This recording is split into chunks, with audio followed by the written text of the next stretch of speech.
It's the Bob and Tom Show.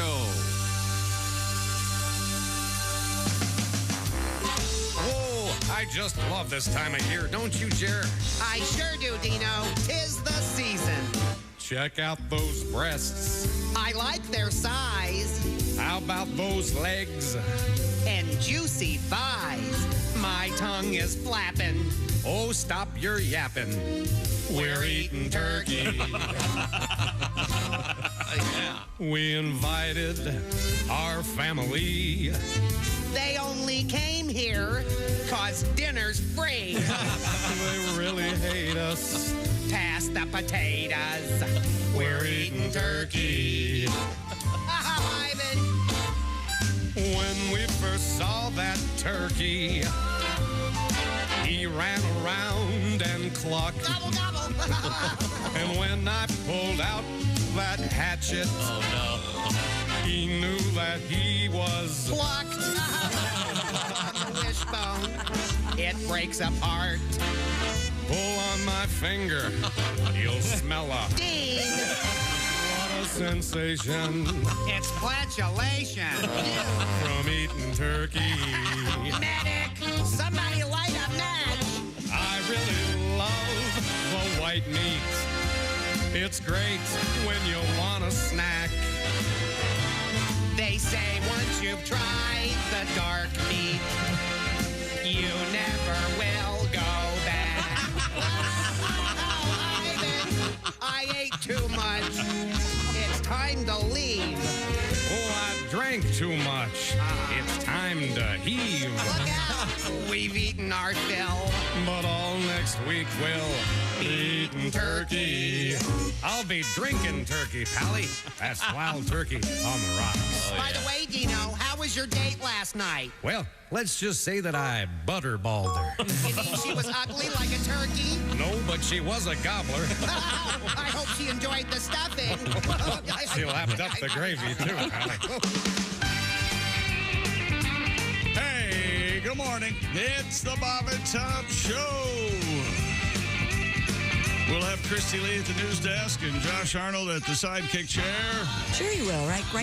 We'll have Pat Godwin in the newsroom. Hello. There's Ace Cosby at the track phone hotline, hot phone. Oh, yeah, it's real loud. There's Willie Griswold. Good morning. Get some crosstalk over here. I'm Chick McGee, and here's Tom Griswold. What was that exactly? I don't know, but I'm going to fire an arrow into the air. Where it lands, I do not care. Okay, let me try to see if I've got my bow ready. Let me see if I can get this to work. One of you has something planned. Oh! Sorry. Oh, is that gone now? What is that? It's the show. Okay. There you go. At last, something I can listen to while I'm working. Okay. Josh, I love that red shirt. Yep, don't Oh, care for thanks. Very Dinty Moore can it. model. No, it's very Christmassy. Oh, is it? Yeah. You wear green antlers or something. That would be cool. A little early. We're just celebrating Thanksgiving with Dean and Jerry The hell with Thanksgiving. and the Bob and Tom Band and Orchestra. Is that short shrift? Don't treat Thanksgiving like the middle child between Halloween and Christmas. We love Thanksgiving. Red-haired stepchild. We've got a couple of Thanksgiving cooking surprises coming up down the road, I understand. And Are we finding the turkey outfit I wear? Have we put a man on that? we have not put anyone on that yet, but I will try to find it. If you'd like to dress up like a turkey, I know we're going to do a little bit of cooking. In fact, we're going to do the big green egg turkey cook again, Cool. which reminds me. Yesterday we spoke to Brian Huber, who was winner of Week 8 of the Bob and Tom Challenge. You mean Super Duper Brian Huber? Yeah, the pigskin pick'em. He was our winner, and the Week 9 began last evening. Your thoughts on the winner last evening? Eagles 8-0. It was, I think, 14 tied at 14 at halftime. An amazing showing by the Texans, but of course it goes for naught, as the Eagles are an amazing football team. Box them up, send them to Glendale, Arizona for the Super Bowl, I think this year on Fox, before you ask. And Philadelphia 29, Houston 17 last night. And then the other Philadelphia team, Ace, pointed out, of course. Yeah, it's only happened 7 times before. Well, that's a rarity. That's true. Look it up. Did the Rockets play the Sixers? In baseball, Good question. The Phillies and the Houston Astros were playing. It was a Houston Phillies all night long, and that did not turn out as well for. No, Astros win. They're up 3-2. Game 5-6 tomorrow night in Houston. Houston. Are you going to be on the show today or not? Are you just going to sit there? There we go. Excuse me for 1 second. Sorry. Oh, there we go. That's the sound of. Now, why are we playing the bow and arrow sound? Well, it's because that's the official sound of Target. There you go. And Target is the place you can buy it. The game that we've been playing all week, Poetry for Neanderthals, Not Safe for Work edition, exclusively available at Target. And I understand we're going to be playing a little bit later on this morning. Is that correct? I don't know how we can let a day go by without playing. Okay, It's fun. okay, good. It is fun. We'll get to it in just a few minutes. What other sports headlines do we need to know that are coming up in sports? Justin Verlander finally got his World Series win. He overcame an early jolt. He gritted out, it says here, the frustrated novelist at AP. A World Series win that has long eluded him. Rookie Jeremy Pena hit a go-ahead home run. The Astros beat the Phillies 3-2 to head home with a 3-2 series lead. Also, late defensive gems by Trey Mancini. That's right, he was the third born. And Chas McCormick. He caught a right center field, caught a great ball. I toyed with going with Chaz for a little while. Did you? Chaz for a second. Where are you now? Yeah, like Chaz Chandler or something. I thought Chaz, but Chaz McGee. here I It's am. not bad at all. Chick. Is Chaz Chandler? Wasn't he in the Animals? Yeah, that's what I said. Is that the most famous Chaz? I looked right at you and I said Chaz Are you okay Chandler today? of the I'm Animals. feeling really great. Chaz Bono. Yeah. No, that's Chaz. Chastity. Chaz. Yeah, but doesn't she- he she- go Yeah, like Chaz a lot? Yeah, but she ain't a guy. No, she is. Hang on, Willie needs to talk to Chaz, you. that's What? a name for drifters. That's a name for people in the back of There it train is. cars, There you changing go. cities. No. Greyhound bus stations. Oh, they're lousy with Chaz. Smoky Chaz. So how long were you Chaz on the radio? I can't remember, but maybe for like a day. I didn't like it. Chaz Fusion. What about Chaz Lettuce? Not Chaz Chaz lettuce. Yeah, smoking some Chaz lettuce. That's the guy. I get it. You meet Chaz Lettuce at a Greyhound station at 2 a.m. Absolutely. That's where he lives. They call me Chaz Lettuce. You need something? You come to Chaz. Were you Chaz Michaels? Yeah, weren't you, I would've- weren't you I Chuck would've- Michaels with a Z? Wasn't that your radio name? Mikelz. Very, very ethnic. Very ethnic. boy. I came up with that myself. Hey, Josh, your line is, oh, I heard of Chaz Chandler. He was in the Animals, wasn't he? Okay, ready? Yeah. Yeah, I thought about becoming Chaz Chandler. You know, like the guy from the Animals. Oh, I've heard of Chaz Chandler. He was in the Animals, wasn't he? Sorry, I wasn't listening 100%. Weren't you listening? I'm over here getting other stuff ready. No, you're not. No, you are. You're sitting there bouncing like you're on meth. 1 cup of coffee. That's all I've had. Hey, and by the way, if you need meth, Chaz Lettuce. Hey, I got something for you. I could get you some meth. Okay, thank you. I heard he's doing You'll throw your mattress out. Thanksgiving special. Tired of the Thanksgiving shrift. Okay. Yeah, he sure is. Now, so what else is happening in sports? The Brooklyn Nets have suspended Kyrie Irving. You like that one? Anybody, Mr. Mister? Yes. Sure, I like that song. Take these broken wings. That one's better, I think. But. That really wouldn't fit the story. Learn to fly again. His name isn't Broken Wings Irving. Nice. No, it's not. Broken Wings Irving sounds like a failed inventor. The guy that took that 8-winged aircraft into the Harlem Damn River. those Wright brothers. You hear what he's doing today, right? Yeah, broken wings. That doesn't fit. Yeah, no, it's all right. That's all right. No, you want to explain why the first one does? I don't think it does either because it's not pretty Kyrie, close. it's Kyrie or whatever. That's about as close as you're going to get. Well, Spelled very, very similarly, if not the same. yeah, that's right. And he's looking at something else. Okay, Jalen Hurts, 243 yards and 2 touchdowns. The Eagles, slow start last night, 14-14 and a half, and they win 29-17. Oh, Jesus. You were looking for this song, weren't you? Welcome to the 80s. Yeah. So this must be the animals, right? No. This is Mr. Mister. The animal's way cooler. Curia, this is a good song. You don't like this one? Well, I like this song. I prefer Broken Wings. But I do like this, yeah. Kind of eases in. I'll say. Yeah. Yeah, I think this was the log version. This is in the radio edit. Right, let me get to the... This Here's the MTV stuff right this here. guy's playing with his keyboard settings too much. He's having They all were he's back having then. a lot of fun with Yeah. the keyboard. I got a keyboard. I know somebody that named their daughter this. Curious. Mr. Mister? It's not a drum set. This guy's a great singer. It's a drum machine. Yeah, he's got a good voice. There was a brief period in rock in which Period. guys would get up there Like girls. with 15 or 20 keyboards. They had these racks. Just all over. Yeah, and they would be, that was a real skill. You'd have a guy playing with his arm way up here. Kyrie Irving. What about, what's the Please reference pontificate on. to? T.S. Eliot? I'm too tired to, no, T.S. Eliot jokes, those were all yesterday. Those were yesterday. Do you need to share with the class? Do you have You're not feeling good? not feeling well? I'm a little sore today. I don't know why. You have a, Hey, need you've worked hard all week. It's You need a Friday. massage? Was it date night? I'll give you a What's a massage. date night? No, it was a sleep all day night. Has Kelly been hitting you? No. Did you, quote unquote, fall down the stairs? My name is Luca. He started showing up with bruises. Yeah, that's Why do I feel like we're all going to be interviewed for the Dateline coming up? I don't know what happened. He seemed happy. I don't understand. It was always sore. But he always had Band-Aids.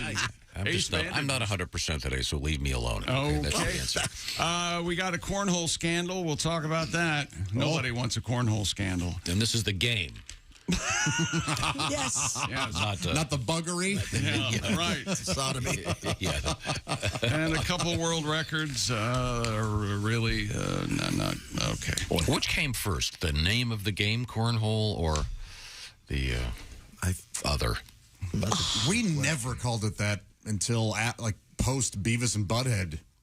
I assume it was from the outhouse era, in which the corn would be out there, and Yeah, it probably does is that date right? far back, but well, that's the source. I don't know. I thought there was. There wasn't paper. You'd go out there and grab a cob, and I thought the big. it was like one of those lufta Are things. you they sure called that it the isn't cornhole? I don't believe that. I don't either. I think it was. Absolutely. the big silo where you'd open the cornhole and the corn would fall out. No, it was used as a wiping device. Well, the corn cob was used to wipe. But Hence the name cornhole. I don't think a Maybe cornhole had because anything corn to do doesn't with it. digest properly.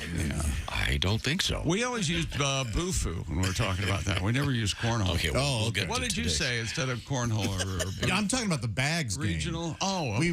We called it beanbag toss. Or Yeah, whatever. we called it bags. We didn't Yeah. call it cornhole. But in the pro leagues, they're going with cornhole. Sure, yeah, that We have became very professional- popular. okay. Yeah. Right now, it's time to play a quick round of poetry for Neanderthals. Do you have the cards over there, Josh? Oh, I do have some. Yeah. Okay, you've heard of Exploding Kittens, the card game? Well, this is from the same creators. They just sent us this game, and we're trying it out. We've had a blast with it this week. It's kind of an adult game, so they're calling it the Not Safe for Work edition. It is available exclusively at Target. Sorry, I missed the Target there, sorry. No, that's fine. Now, how does it work, Josh? You have to use single... Syllable words. Okay, but you can make a sentence as long as there's no double syllables. Absolutely, yes. Okay, go ahead. This grows in your yard, not grass or a tree. Flowers? Bush. Yes. Hairy bush. Hairy bush. Stinky bush. Stinky Full bush. bush. Damn it. If Trimmed it, bush. If it like Wet bush. a bush, you say bush. Light. Bush. Like. A, B, C, D. E. Bush-esque? A, B, C, D. Oh, it's bushy. Yes, okay. So, ear, on your ears when it's cold. Bushy muff. Yes, bushy muff. Bushy muff. Very good. Bushy muff. All right. And that's how you play poetry for Neanderthals. Yes, it is. So get grandma at the table after Thanksgiving. As put you the can kids tell, away. it's an adult party game. It does come with an inflatable spanking stick. Yeah, when people Willie break has the it. rules. Someone Willie has it. Willie's got my Yeah, spanking it's okay. stick. Thank you. So I can hit you with it. It's the board game that forces you to explain complicated ideas using a simple vocabulary. Complicated and fun ideas. Have a laugh. It's available exclusively at Target. And this is the not safe for work edition available at Target. Sound effect. Sorry. Oh, I gotta get that. I missed the Target again. Target. It's the Poetry for Neanderthals, not safe for work edition. Available at Target. Bang. There you go. What's coming up in the news, Christy? A lot of stuff coming up in the news. We are continuing. We had Passion Killers earlier in the week. Now we have the power of the romantic getaway. Oh, how about Maybe that? it'll reignite your passion. We desperately need Passion Killer from, was it Def Leppard or something? Passion Killer. We'll find out what they are. And you got a great song. I want to hear that again, Pat. All right. Okay, this is the Bob and Tom Show. You don't say we didn't warn you. There's laughter ahead. You guys want to grab lunch? We can't go anymore. Holy That's a cow. good day's work, everybody. This is Bob and Tom 24/7. And we're rolling through a Friday. It is November 4th on the way. The news we failed to mention with Jeff Oskey, our staff comedian and funny man. Also, David Koechner going to be stopping by in studio later this morning. He's performing at Helium this weekend in Indianapolis. So glad you're with us here on a Friday, or as we like to call it, a Fry-yay. And World Series updates coming up from Chick McGee. And we had a Thursday night football game last night. The Philadelphia Eagles continue to roll. They're now 8-0 after defeating the Houston Texans. Details coming up right here on Bob and Tom 24/7. Good morning, I'm Mark Allison with a look at things you may have missed. Perplexed that it seems no one can win the gigantic $1.5 billion Powerball prize? The big reason is people aren't buying as many tickets for each drawing as they did 5 or 6 years ago. When fewer people buy tickets, a smaller percentage of the millions of possible number of combinations are covered and the likelihood of a winner drops. The next drawing will be held Saturday night. Of course, many people still playing Powerball. Ticket sales from those players that fund the prizes and enable the jackpot to soar by $300 million after there wasn't a big winner last Wednesday night. Officials at the U.S. Embassy in Moscow have visited jailed WNBA star Brittany Griner more than a week after a Russian court rejected her appeal of her 9-year sentence for drug possession. A State Department spokesman says American representatives saw firsthand her tenacity and perseverance despite her present circumstances and said the U.S. is pushing for the immediate release of Griner and fellow American Paul Whelan. He was sentenced in 2020 to 16 years in prison on espionage-related charges that he and his family say are bogus. The White House says the U.S. has made a significant offer to resolve the cases, but said there's been a lack of good faith negotiation by the Russians. That's a look at things you may have missed. More of the Bob and Tom Show coming up. Things you hear on the Bob and Tom Show. Got this new venture. It's called Say It to My Face. Oh, Pretty good. cool. Hey, Josh, let's say someone talks smack about you on Facebook or Twitter. Sure. And the first thing you do is you'd call me, then I go to their house. And when they answer the door, I'll just yell, "Say it to my face." And then I'll jack them with a blood dart right to the larynx. And Christy, you and your ladies don't got to worry either, because I got you covered too. See, my friend Tasha and I are launching an all-female company called "Oh, No, You Didn't." Pretty good. Well, it's hard to spell on the radio, but in print, it's badass. It's all hymenated. Hymenated? Yep. So the next time some chick, calls another chick an obese whale when you post your porta potty selfie on Instagrams, just give me and Tasha a call. She'll go to that chick's house and slap the spit out of her while screaming, "Oh, no, you didn't."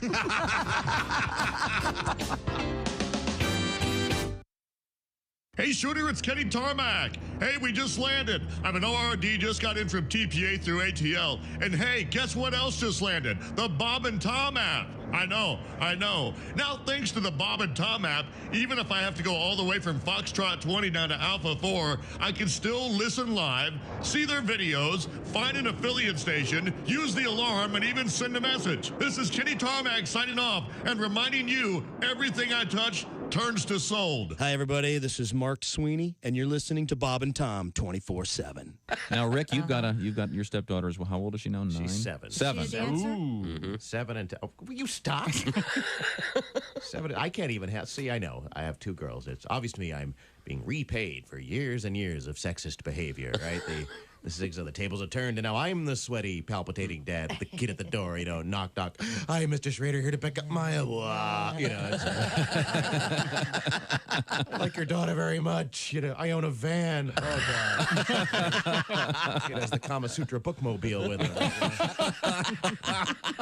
Benoit balls hanging off the rearview mirror. I love poontang painted on the side. Oh, great.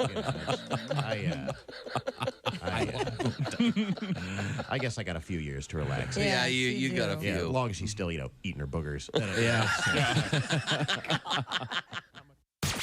You're listening to Bob and Tom 24/7.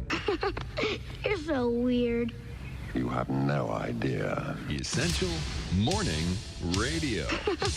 This is Bob and Tom 24/7. 24/7. You know you're too high when you're eating cereal naked and your girlfriend tells you to put some clothes on. You realize it's not your girlfriend. It's just a woman on a bus. So that's how you know you're too high. Joining us in the studio, comedian Larry Reeb. Now, Larry, you are from... Chicago. You just got a great Chicago accent. Well, originally I'm from a little town, Dwight, Illinois. It's a farm town. There's a mental institution and a women's prison there. Really? And my parents met. Here I am. But yeah, I live in Chicago. Are you married? I've been married 10 years. Oh, how's it going? Good. I think us guys need good women, don't you? Women keep us in line. That's why most axe murderers are single. If they were married, their wife wouldn't put up with that. Put that axe down. You're not chopping anybody. You have to take the garbage out. Take the ski mask off. It's summer, you idiot. Good morning, sunshine. To the max, there's baloney in our sight. Bob and Tom 24/7. 24/7. 24/7. 24/7. Beer. Hey, welcome back to the Bob and Tom Show. Christy Lee at the news desk. Hello, Chick. There's Pat Godwin in the performance room. Hey, Chick. There's Josh Arnold. Chick. In his Christmas shirt. I say. It's kind of a corally red. Oh, you should have one of those mistletoe antlers so you could walk. Oh, those are funny, aren't they? Always good for a laugh. Yeah. Mistletoe, darling. Oh, is that mistletoe? Mm-hmm. There's Ace Cosby. Hey. Willie Griswold's here. What about green eyebrows? Like that sexy, weird Batman one? You know what I'm talking about? You can have like the red. I do. You know, we kind of did that one year. Grace Yinger decorated my eyebrow as a Christmas tree. That was a fad for a while. Oh, I remember that. Oh, Yeah. We'll have to get that. When it comes to the season, we'll post that. Wasn't that Uma Thurman as Poison Ivy who had plant eyebrows? Oh, yeah. It was the weird Arnold Schwarzenegger Batman. I think so. Mr. Fees. I'm Chick McGee. Here's Tom. Thank you very much. You're welcome. And Merry Christmas. Wait a minute. Yeah. We're getting ready for Thanksgiving here on this show. That's what we're doing. Yeah, absolutely. Well, I think it's a perfect time for Pat Godwin to entertain us with a Christmas bonus from his album, Christmas Bonus, a song from that. Well, that's what we would do if you were in charge. Pat does have a new album out there, which you can listen to streaming. It's called Christmas Bonus, featuring many, many fine Christmas songs. And you know what I thought of? I thought we'd hear a song. We're not going to play Christmas songs yet. We do have standards here. Yeah, but we'll name an album Christmas. Well, you can buy Christmas stuff at the stores now so when Christmas comes, you've got the stuff there. At the store? I feel like I'm arguing with my puppy. We have a Thanksgiving song on there. There is a Thanksgiving song. There is a Hanukkah song. Prepared to do it. I could do it if you like. I could fumble through it, maybe. My aura's not correct. Let me check the temperature. I am an artist. Nope. Feel the room a little bit. I really enjoyed your song yesterday, Pat. But I thought maybe we could start with something a little different. I think you and Willie have one, because is that one you guys are ready to do? I think we could do it. Willie can do anything. Oh, okay. Yeah, Rocky harmonizes great. All right. Well, to get to the song, Christy, there is the ridiculous press release from the Miller Beer people. Yeah. It's Miller time. I don't know if you saw this. Yeah. They have created something that is truly ridiculous. The world's first Christmas tree keg stand for the holiday season. Love it. Fun. I like it a lot. The beer brand said the limited edition item, quote, is a fully functioning tree stand designed to fit perfectly around a quarter-barrel keg of Miller Lite. I puked in the presence. It can support up to a 5-foot tree. So the little... So it's perfect for that one uncle that... What a great idea. Come on down, kids. Uncle Joe, put your pants on. You nailed it in my family. It's Uncle Jimmy. Dad chugs a beer with breakfast. I guess the logic is Jesus turned water into wine, so he'd probably approve of the beer. Sure. Hilarious. It's a gigantic tree stand. And you know Santa wants a beer every now and again. Yeah. And then this tree stand, goes up pretty high, so it's pretty cute. The tree is going to hit the ceiling of your trailer, I think. If Tom, come on. I see. You know what? I find that to be classist and not funny at all. I'm sure that the Miller Lite Christmas tree stand is found in the finest of homes. There has to be somebody out there who cut a hole in their trailer to accommodate their Christmas tree. There got it. That's a great sight gag, yeah. Have you seen, I never did get one, the Christmas tree stands that have a foot pedal on it? So you adjust the tree and then press the pedal down. We had one of those. And then move it around and you get it just so. I'm the guy that has about 5 Christmas tree stands. 5? I've got... when I lived in a different house, there was a much higher ceiling, and so I had to get I would get a much bigger tree. So that tree stand is like this hand welded. I've got 2 of these huge ones, then I've got 3 little ones. And so you put up 5 trees? No, we usually put up 2, but we'll put up one outside. So it's kind of like a big box around a keg, and then you put your tree on top of it. Oh, is that like a kegerator? Does that keep it cold, maybe? Is that what that is? I was hoping it was just the keg itself. Me too. No, it's a functioning beer keg. No, I understand. Yeah, but it's more of a... I like the tree coming out of the keg as opposed to it looks kind of like a decorative big box. present. Yeah. And what did you say? You bring the family down and you have a little... All right, little Billy, do you want to tap the keg first? Oh, look, the angel on top is flashing her jugs. What a nice tribute to Jesus. Cool. Not everybody who has a Christmas tree has little kids in the house. So, let it be a party. That's fine. Okay, And what did you say about Aunt Margaret? I didn't say anything. Oh, you said big box. Chick is reveling in the fact that got noticed. Were there a team of men here that would lift you out on their shoulders? Now, Pat, I'm going to tie this into one of my favorite parodies of yours. And I understand Willie's going to sing with you on this show. Oh, yeah. And this involves your history with alcohol. Here we go. If that's the way you want to go for it. Give me some ooze there, Willie. Ooh, all right.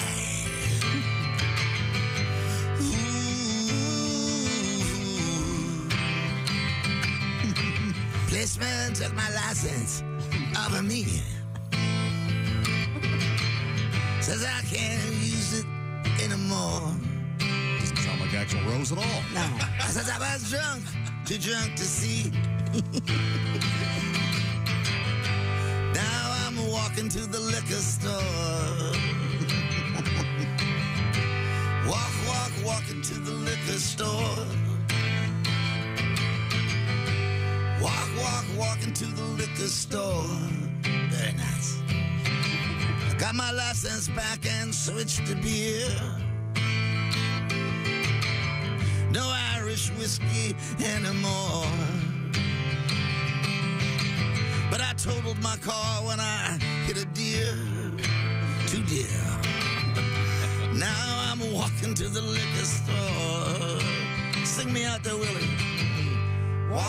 Walking to the liquor store. Hey. Walking to the liquor store.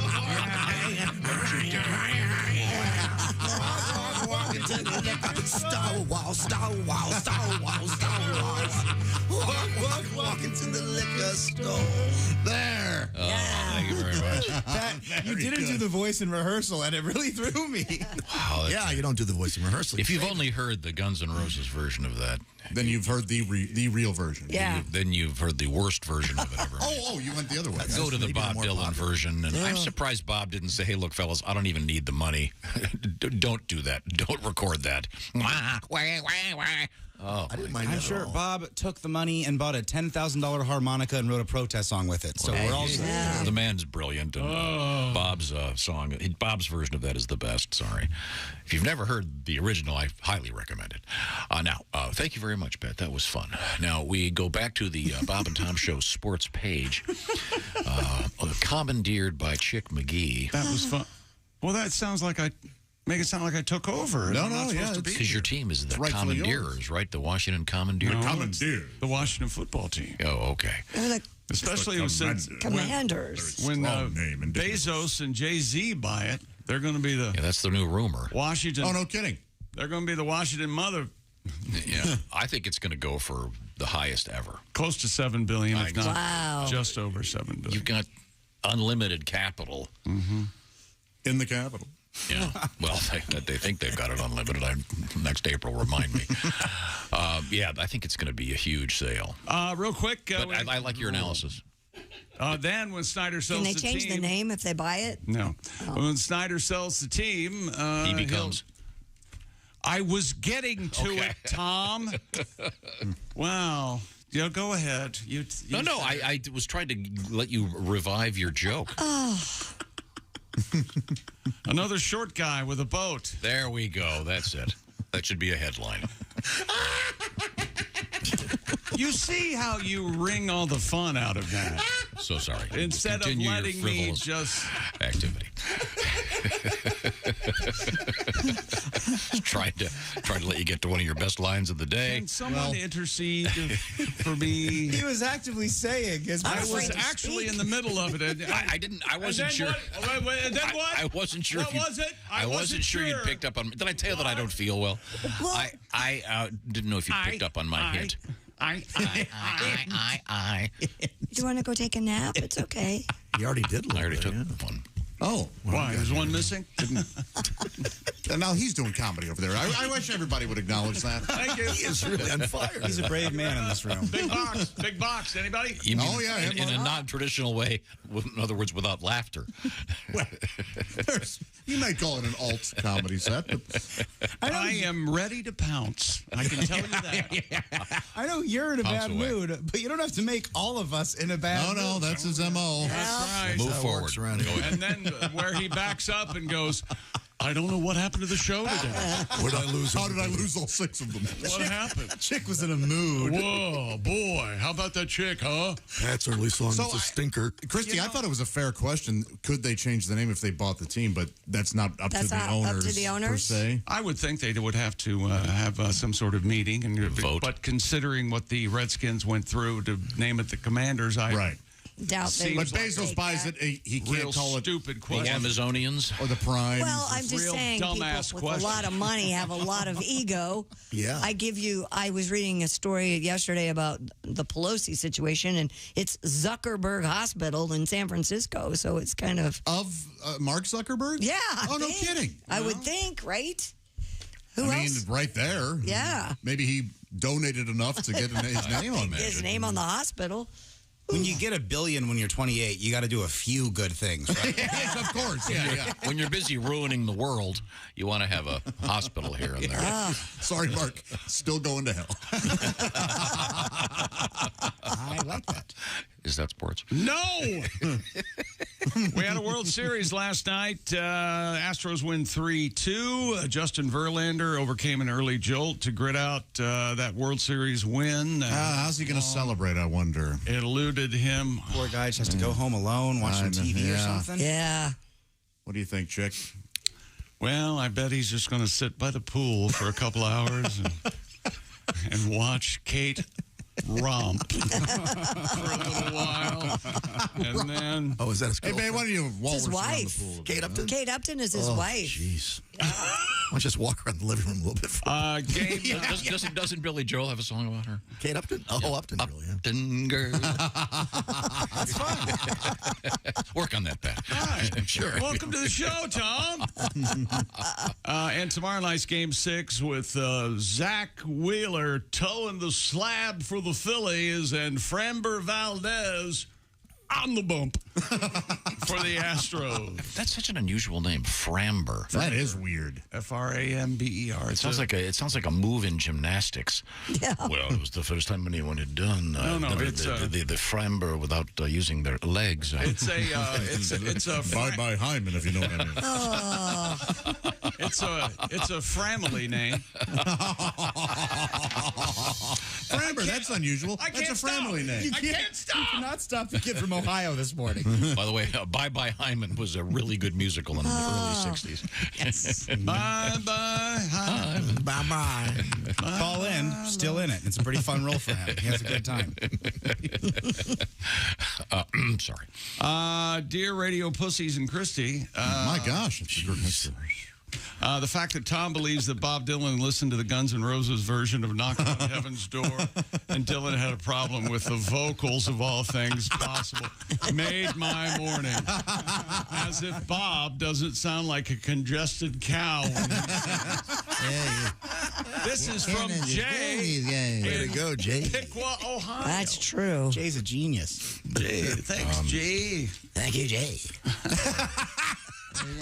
Jay's missing the point. J Lady J. Jay, Lady Jay. Hi. Nice flourish, wasn't it? I bet the producer probably walked on and said, God, am I glad I'm getting paid for this, but I just don't have to put my earplugs in. Sorry. Back to you. Brooklyn Nets suspended Kyrie Irving for at least 5 games without pay. Take these broken wings. Oh, that's Broken Wings. What did he do to be suspended?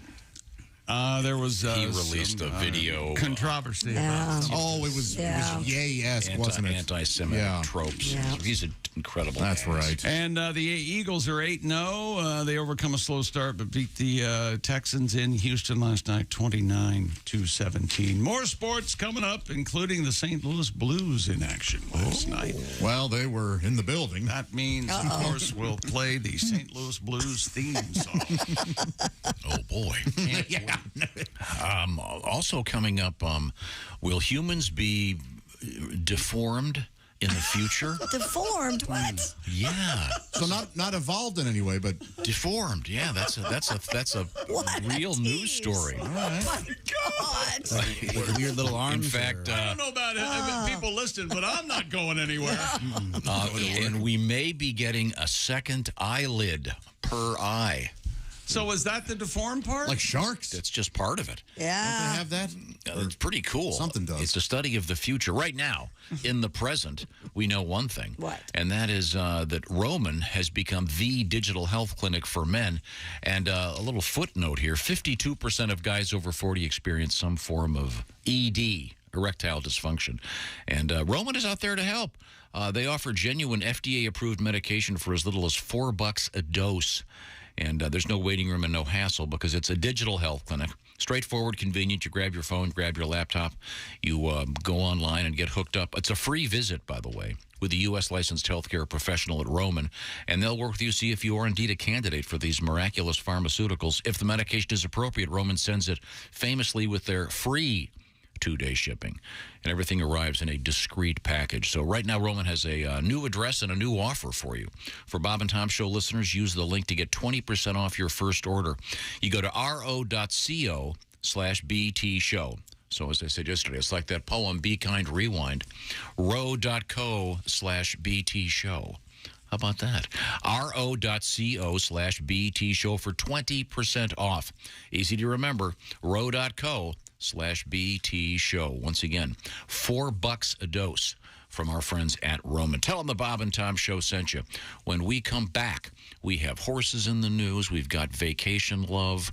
We've got a very unusual story about how to save 30,000 deer a year. Mm-hmm. Oh. You'll never believe it. you'll never guess the connection. And it's a really dumb idea, I think, at least with respect to the deer. This is the Bob and Tom Show. This NFL season.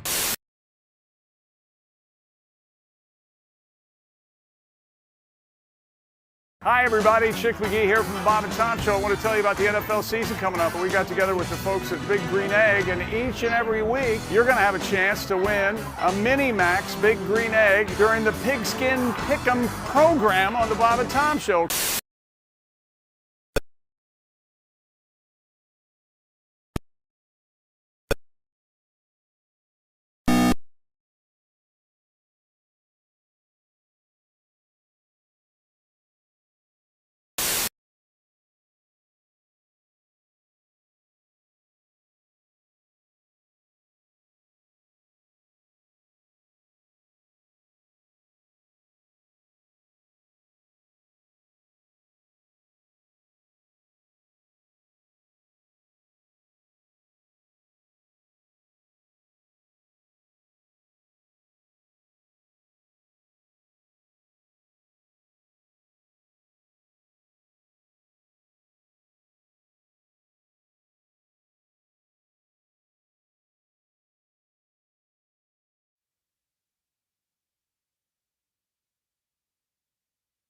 Things you hear on the Bob and Tom Show. Hi, I'm Morty Gleckman for Casket Carnival. It's a Casket Carnival. You won't lose your shirt.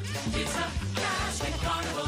When we shovel on the dirt, we'll make sure you really save before we stick you in the grave. We won't steal from you. Casket Carnival.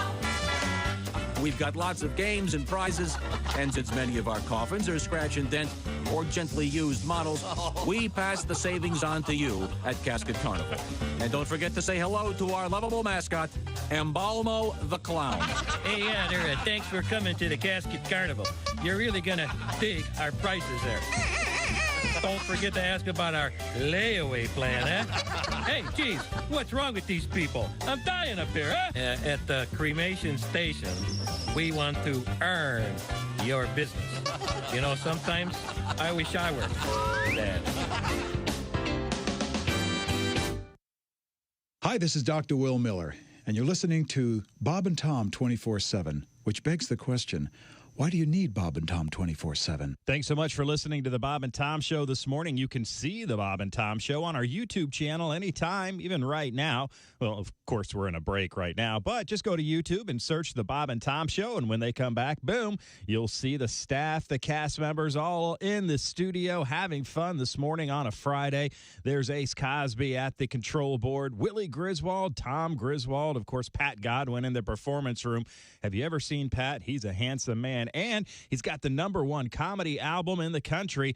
Check him out at patgodwin.com. And we roll on through this Friday. Dave Koechner and Jeff Oskey on the way right here on Bob and Tom 24/7.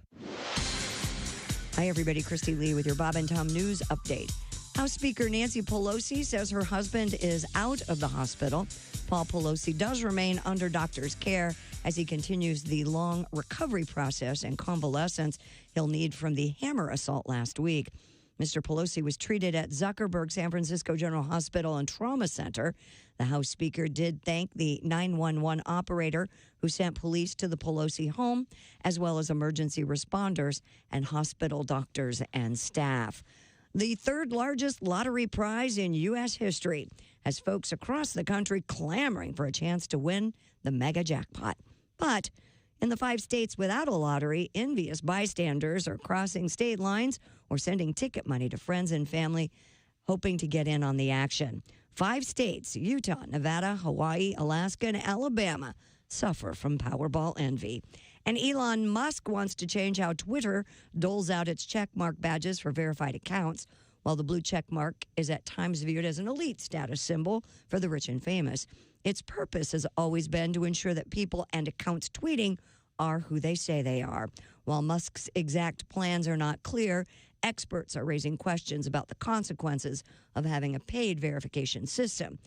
They fear it would leave anyone unwilling to pay vulnerable to impersonation, and anyone who does pay, the ability to have their presence boosted by algorithms. And that's your news. I'm Christy Lee. More of the Bob and Tom Show on the way. Think you know your pro football and want to put your knowledge to the test? Then play Pigskin Pick'em every week at bobandtom.com. This is your chance to win a Mini Max Big Green Egg. Just pick the winners of this week's pro football games and you could win a Mini Max Big Green Egg. Head to bobandtom.com/contest and play Pigskin Pick'em with the Bob and Tom Show.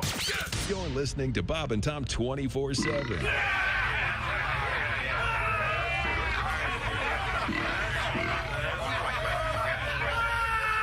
Essential Morning Radio.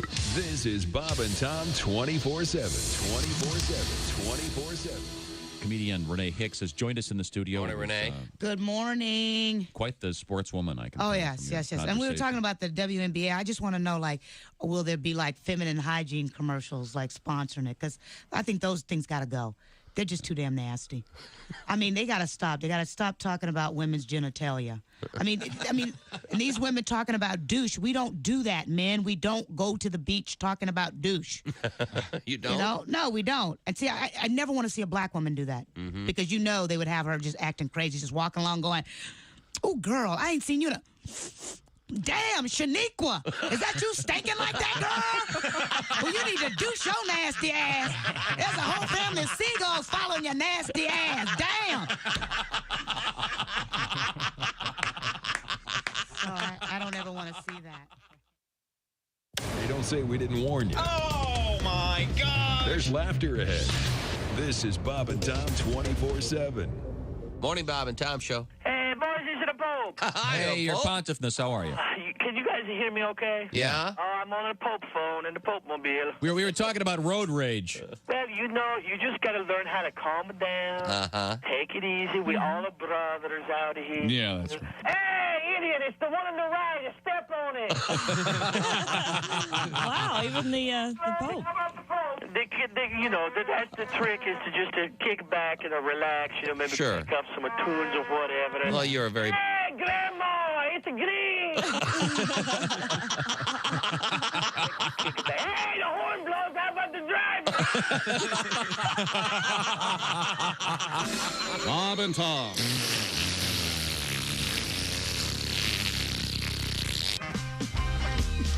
Welcome back to the Bob and Tom Show.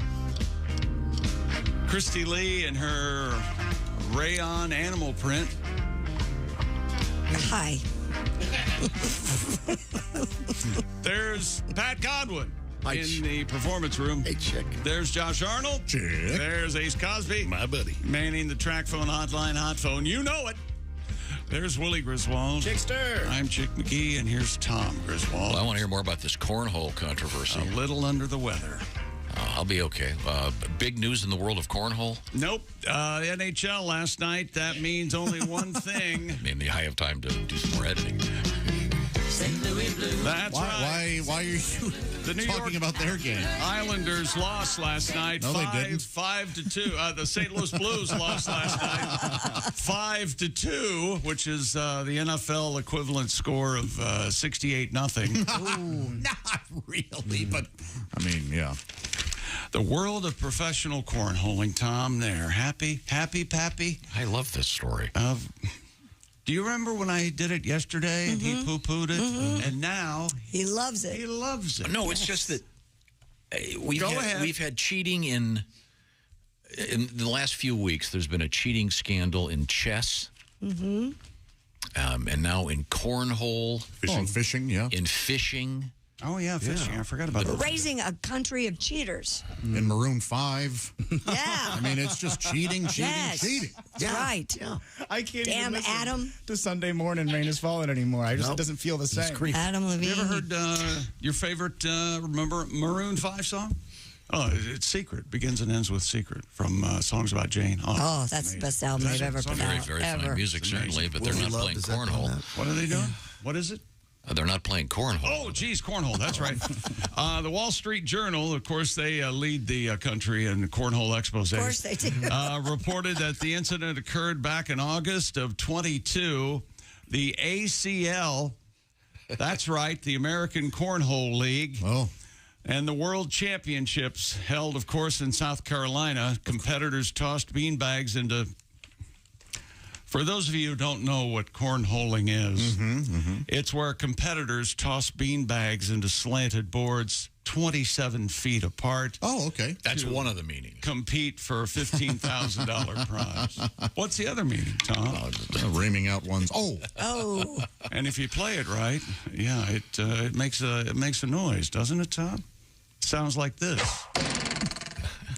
What? Maybe not. It sounds like an arrow. The number 1 ranked team, Mark Richards and Philip Lopez, that was the team I happened to watch on ESPN one afternoon. They covered this on ESPN, Tom. Okay. They have commentators and the whole thing where they commentate. During the competition, officials weighed the bags. That was the problem, and discovered they were not regulation size. Lopez and Richard asked officials to check their opponents' bags as well, and those were not compliant either. The solution to this is very simple. Have the officials supply the bags. Right. You don't go to a World Series game and have the pitcher go, I brought my own ball. Actually, everything I said yesterday. I think the home team is responsible for the baseballs, I believe. But both teams play with the same one. And then the umpires rub them up, I think. Yeah, the equipment managers will now, often more than the umpires will rub them up, the umpires examine them all. Did you ever rub up any balls while you worked at Raleigh? Yeah. Really? I bet you got pretty good at it, right? I could sew baseballs, yeah. No kidding? Yeah. So I would. Did they use a sewing machine? They use these weird chairs, and they're all sewn by hand. There's no machine that can sew the laces on a baseball. I didn't know that. So wow. It's just scores of people sitting in a big warehouse sewing them all together. Are you serious? Yeah. But don't they have to have really tiny hands? Well, I don't know if they have to. Just crippled after all of it. They may. Is it this done in a foreign country, I'm guessing? Costa Rica. Okay. For what we were told, climatological reasons. Okay. The leather is more pliable. Could we get back to rubbing your balls? Costa Rica means rich coast, by the way. Thank you. You're welcome. Officials decided no intentional violations had taken place and opted to continue the contest, but the ensuing scandal has been dubbed, of course, anybody want to guess? Corngate? Baggate. Oh, Baggate. There you go. All right. Yeah. There you go. Well, there's an interesting part at the end of this article. It says they asked various cornhole champions what they did. Okay. This one guy, Nate Voyer, says he washes his bag with fabric softener and lets it air dry. Another player lays plywood over the bag and drives his car over it. That's gotta hurt. So this is, yeah, that would hurt. It's like breaking in a glove. Everybody has their own technique. Yeah. Right. There has to be a standard, obviously, or they.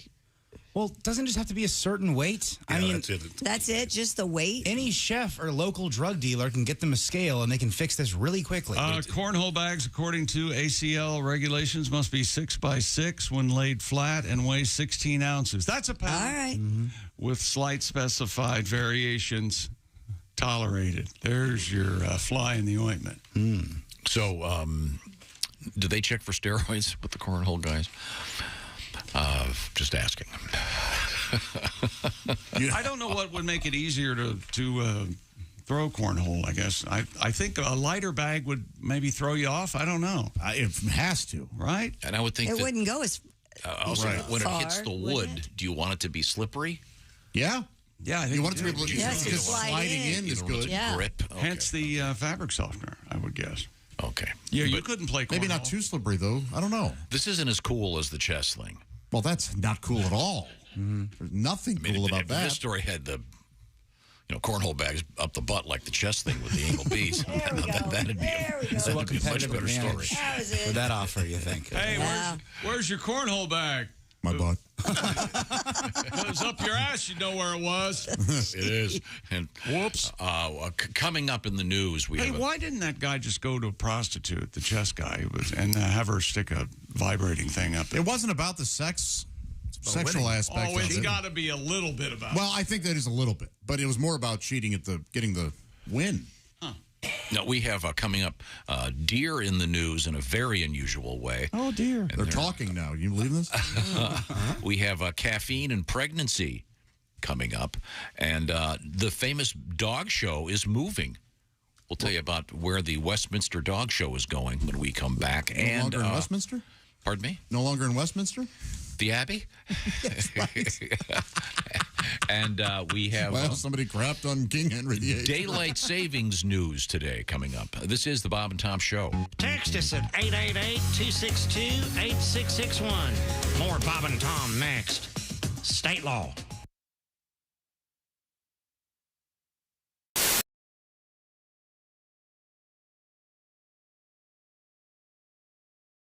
Hi, everybody. Chick McGee here from the Bob and Tom Show. I want to tell you about the NFL season coming up. We got together with the folks at Big Green Egg, and each and every week, you're going to have a chance to win a Mini Max Big Green Egg during the Pigskin Pick'em program on the Bob and Tom Show.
I can tell your lips are pretty pretty still there. Jerry, what's the name of your partner?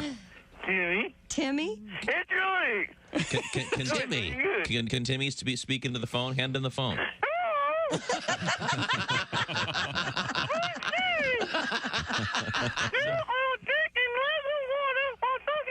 You're going to drink some water. Drink some water while talking to us. Okay, go great. ahead.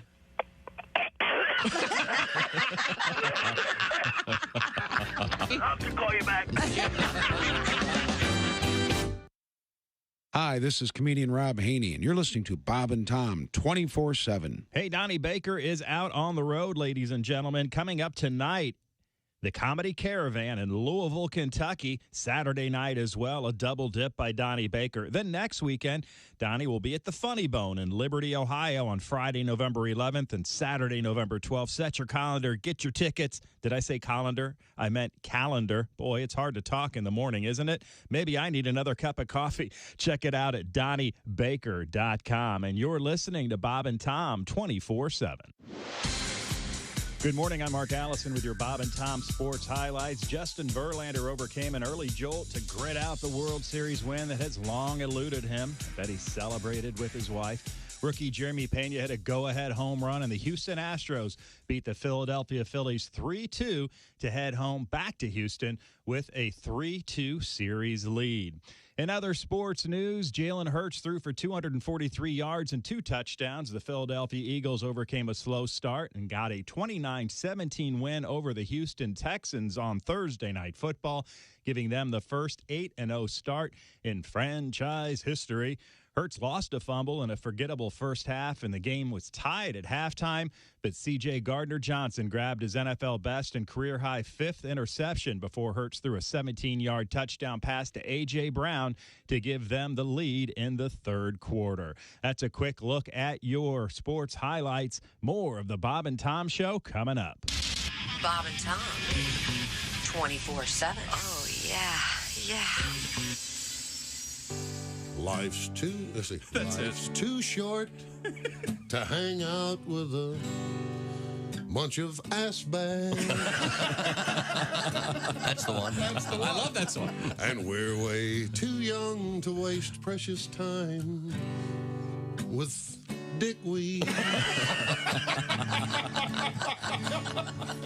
And you'll know one when you see one, 'cause he'll look a lot like me. Life's too short. Dun, dun, dun. Life's just way too blank and short. Life's too short to hang out with a bunch of ass bags.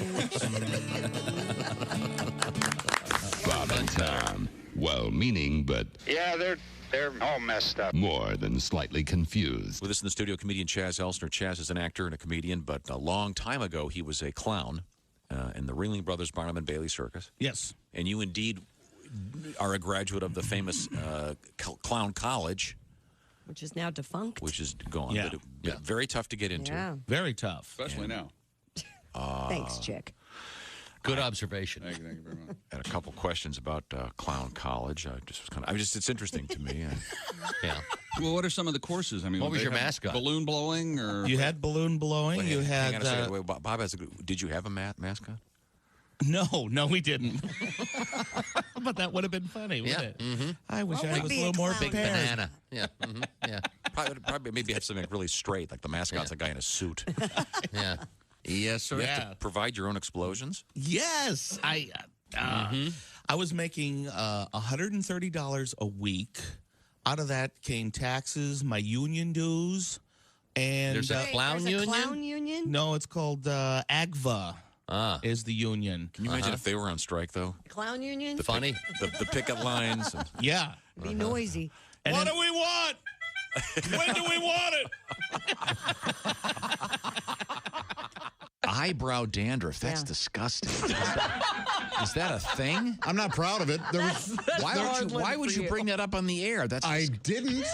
It was Christy did. It was said in confidence off the air. Yeah. Don't ever say eyebrow dandruff in front of a potential lover. Oh, no. Hey, look, ladies. If I'm on top, you might get sprinkled on. Well, Let it snow. if you're on top, I'll just let everybody else finish that. Oh, I see. If you're on top, you got about eight seconds to live. Is that it? I wouldn't say 8. If you're on top, Godspeed to your ribs, ladies. Is that what we're getting at? Good morning, sunshine. Bob and Tom 24/7, 24/7, 24/7, 24/7.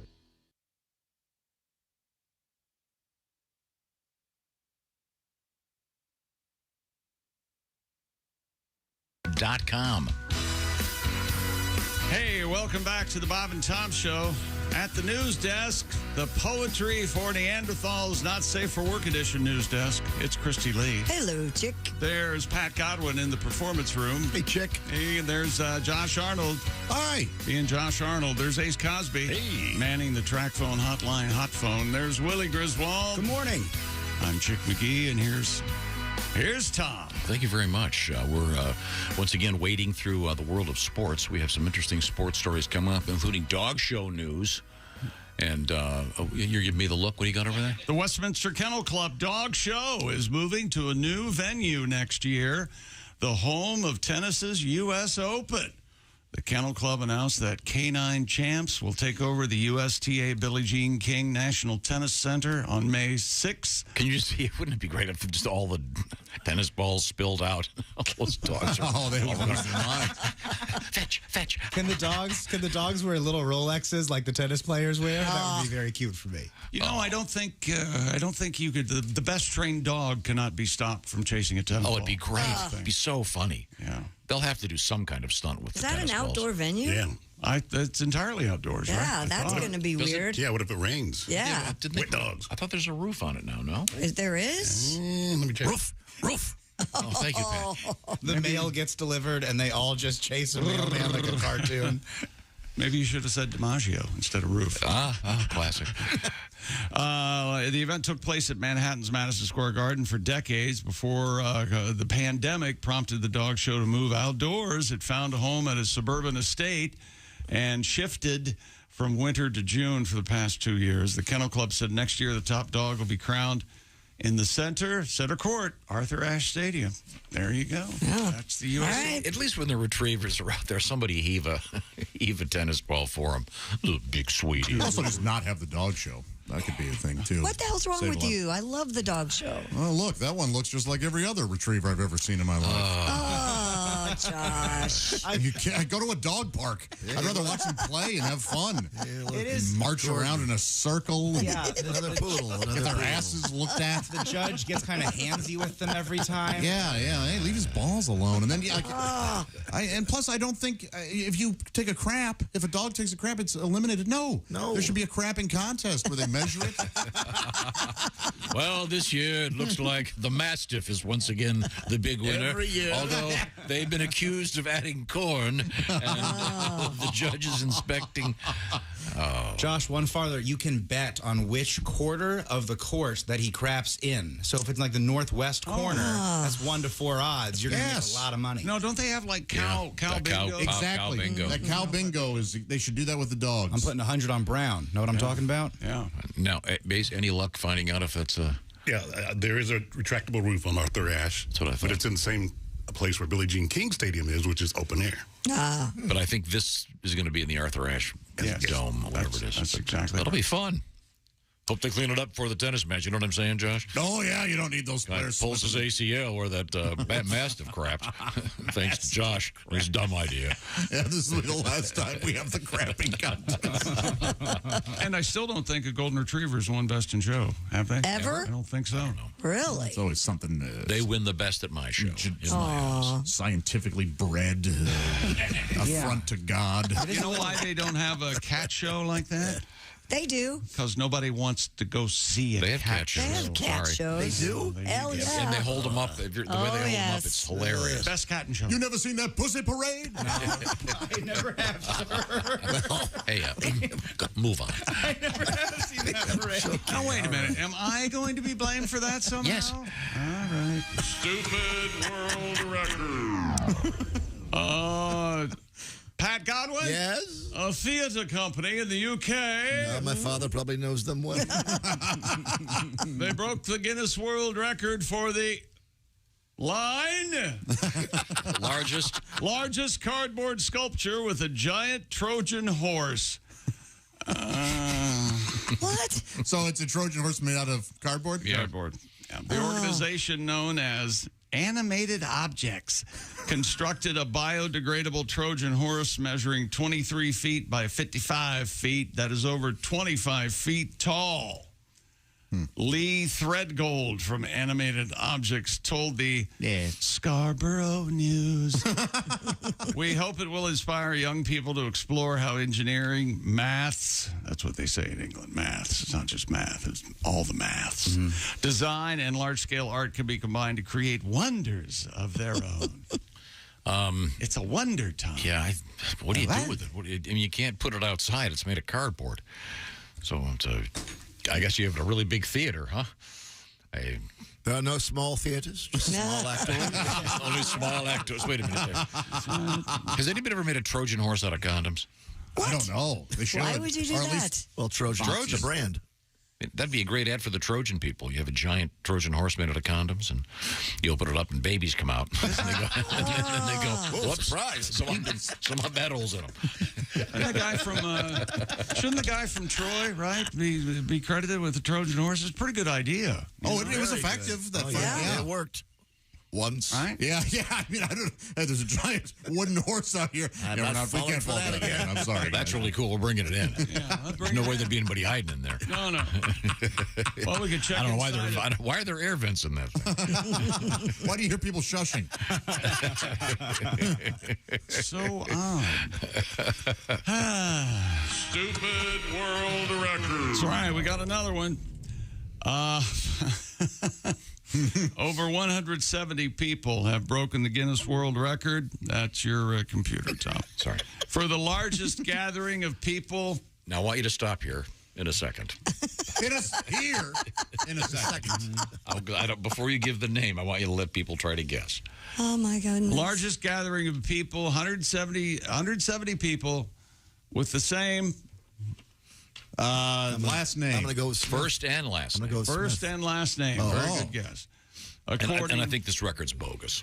I don't think it's true.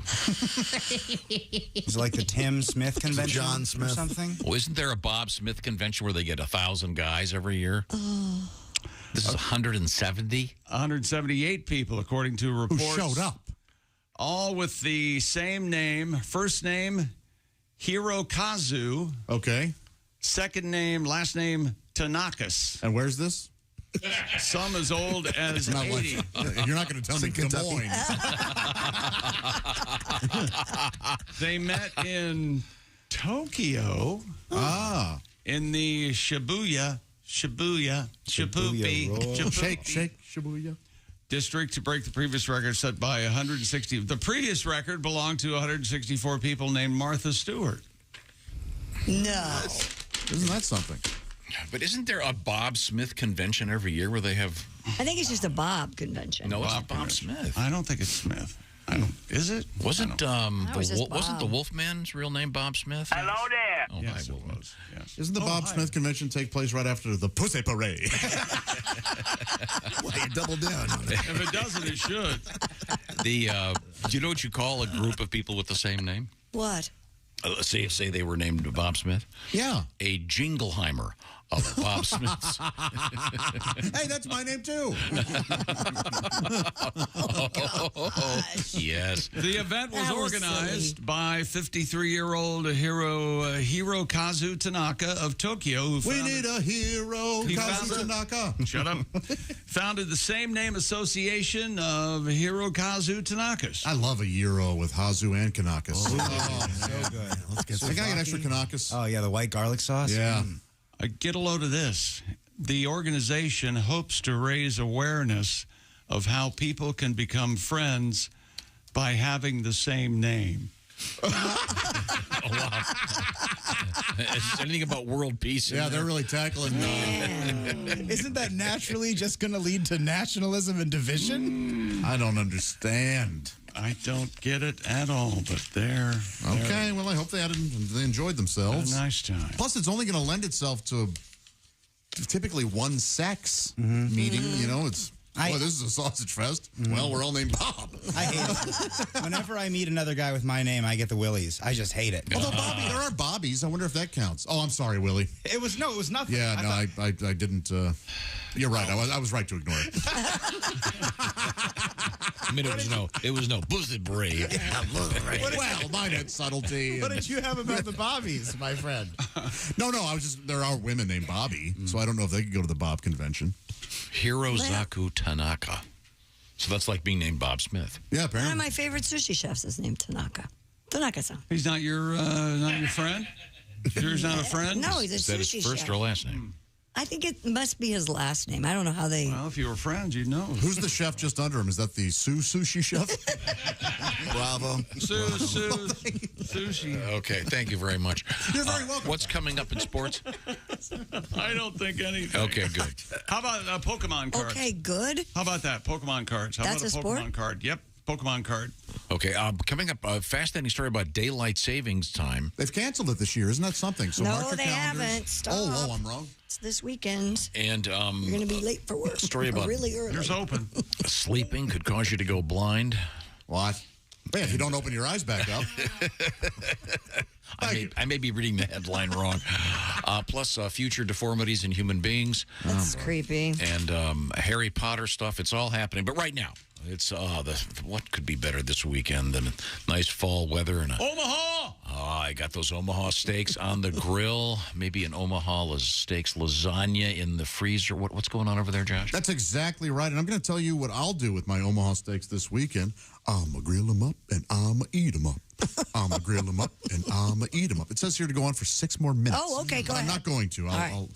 Fall is in the air, my friends. Grilling with cookouts and tailgate parties and so much more. What is so funny? Look, all I'm telling you is to go to omahasteaks.com. Why? Because they have a perfect sale for this perfect time of year.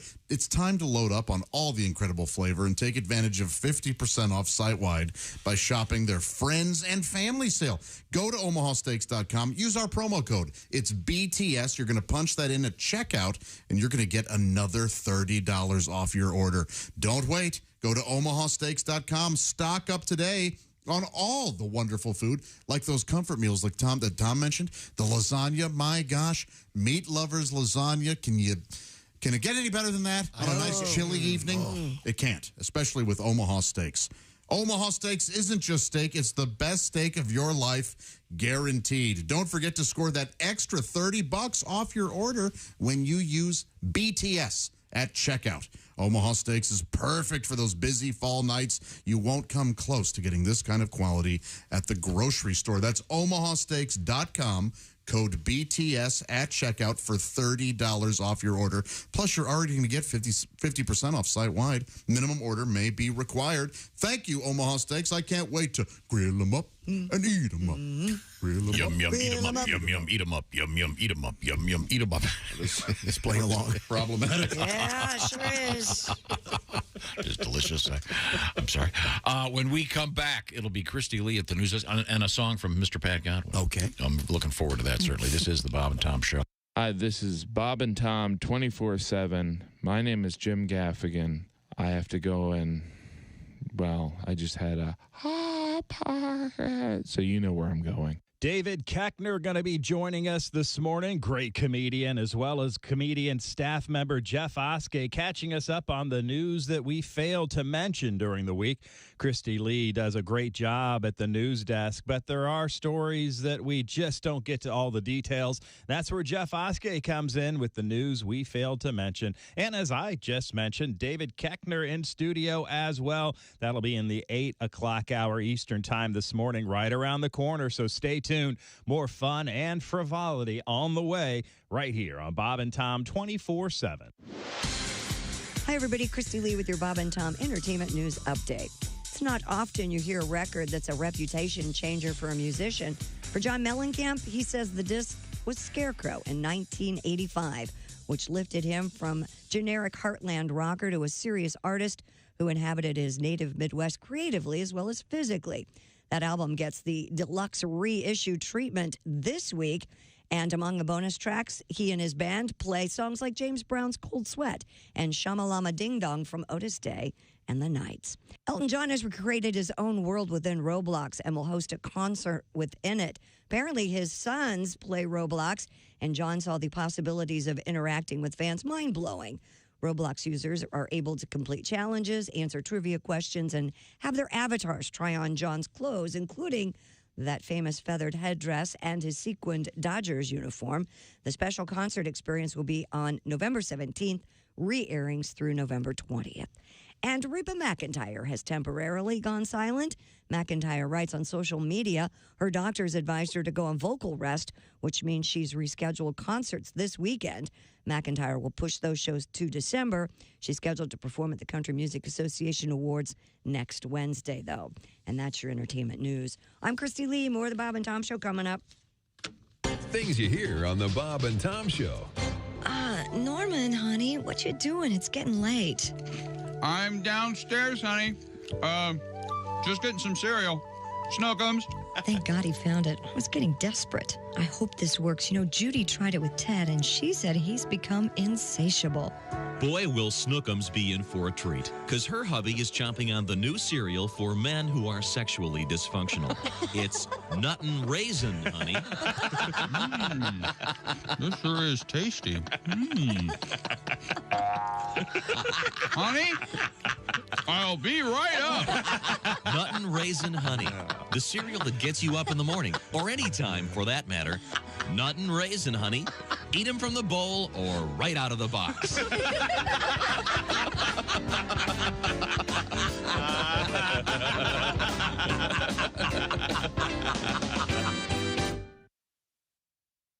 Hey, guy, it's Kid Tarmac. This is Bob and Tom 24/7. Kid Tarmac. Morning, Bob and Tom Show. Yes, if I could just have a few minutes of your time, I'd like to speak with you today about the joys of water sports. Is this Bob and or Tom? This is Bob. Yeah, perhaps you already own a boat. However, this is a wonderful opportunity for you to upgrade your boat. Shut up, Randy. Read the script I wrote. Upgrade boats. I want them to buy one. I've almost got him, Donnie. Okay. The badass wave buster, beast on the water. And tell Chick he looks thinner and he'll buy it. You get a free tube if you're not a lard queen or like pork. I ain't even gave my pager number, man. Donnie, all right, I'm not going to do this anymore, Donnie. Get back to work, Randy. You screwed it up anyway.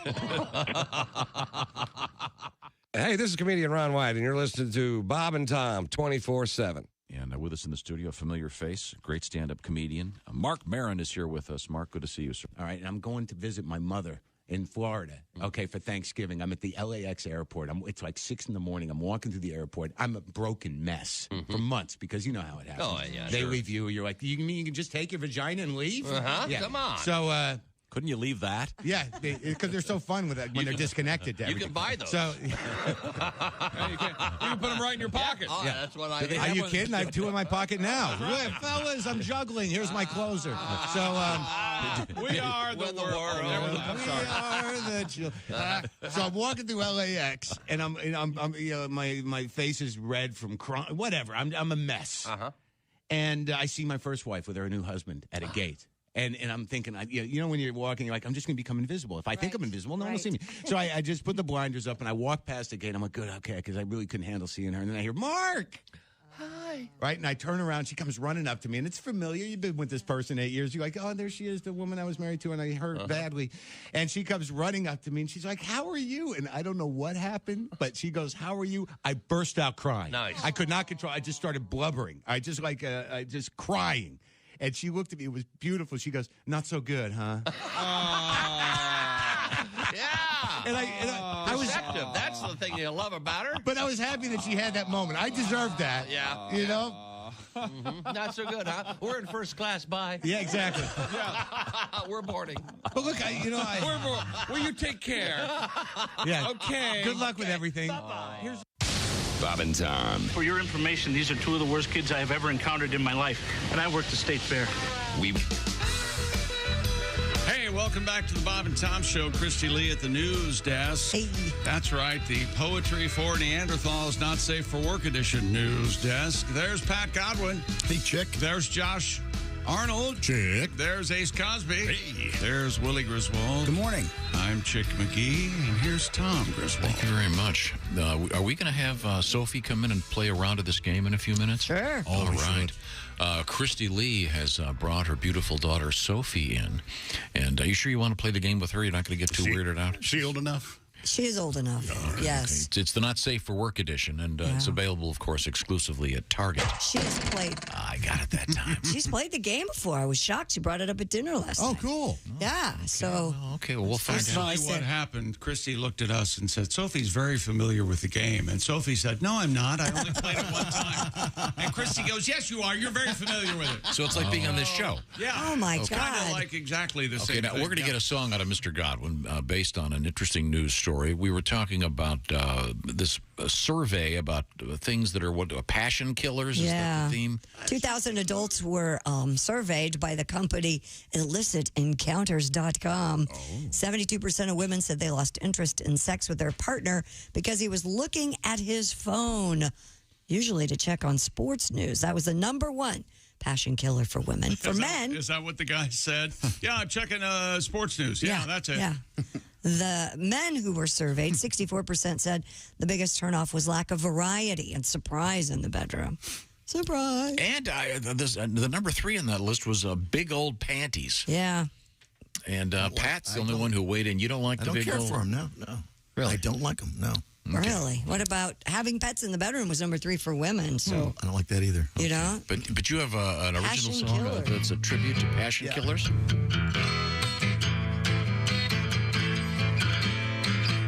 Such a turn off when we're having sex. When she screams out the name of her ex. She's on her phone while I'm inside her. Her booty smells like a White Castle slider. Passion killer, lousy lay. Oh, what the far better. Run, or she'll turn me gay.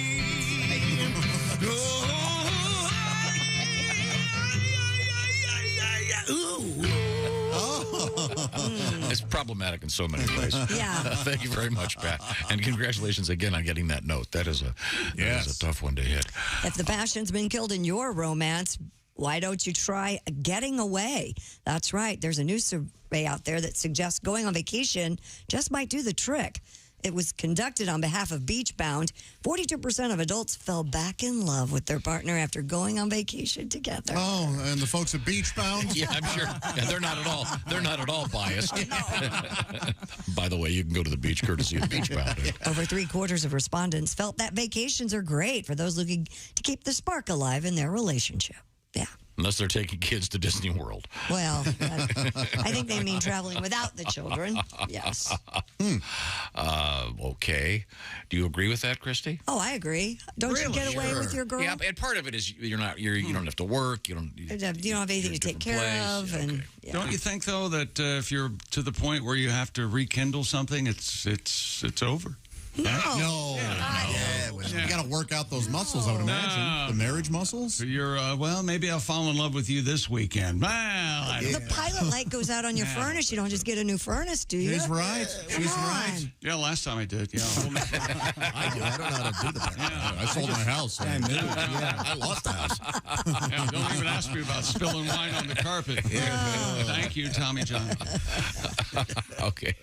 A Florida woman was arrested following a domestic dispute over a sex toy. Here we go. The male victim told responding St. Lucie County police officers that he and 34-year-old Chelsea White were having a verbal argument over a handbag and a sex toy. That's my dildo. According to police, as the argument progressed, the victim asked White to return the sex toy to him because he owned it. When White refused, the victim picked up the handbag and declared, quote, "I have your bag, give me back my property." A struggle for the handbag followed, with White allegedly kicking and biting the man. The victim told police that he punched White to make her stop biting him. Identified as the primary aggressor, by the way, the woman, Ms. White, was arrested for domestic battery. What kind of batteries does it take? The double Ds. It doesn't say what kind of sex toy it was.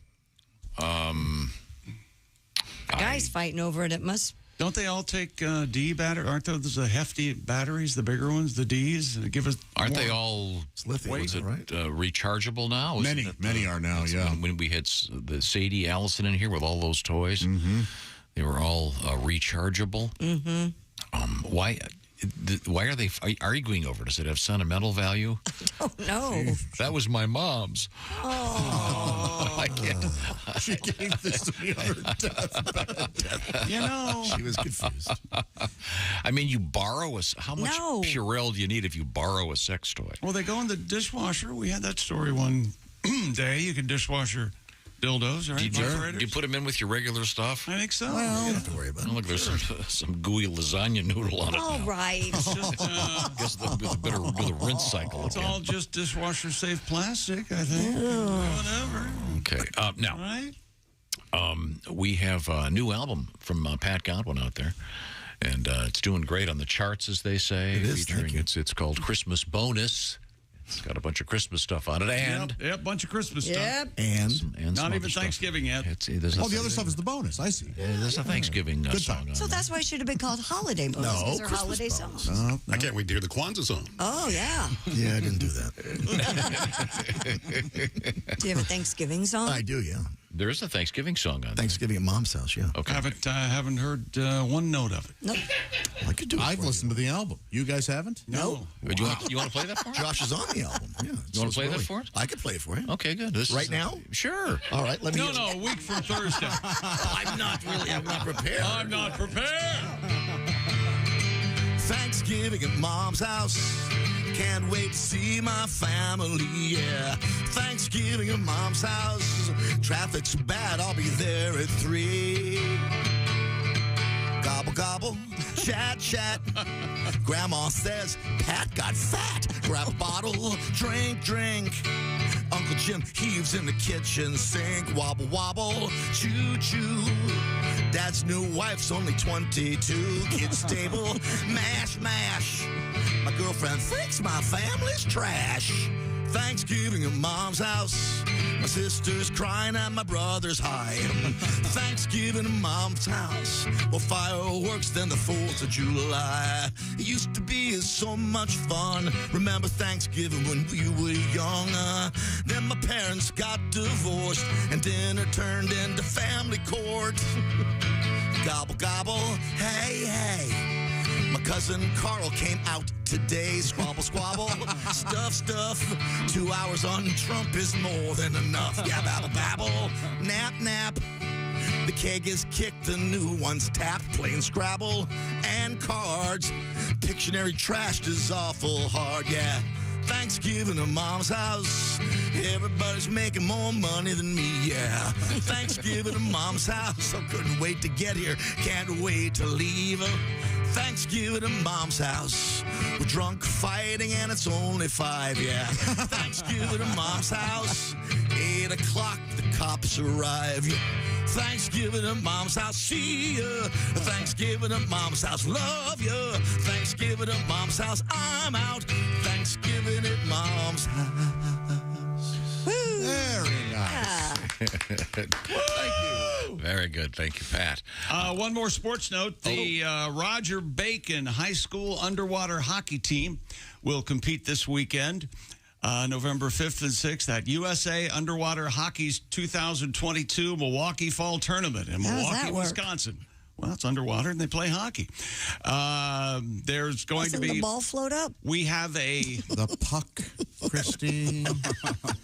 You think it's weighted there, ding dong? What do you think? It's a puck. It's going to drop. How deep is the water?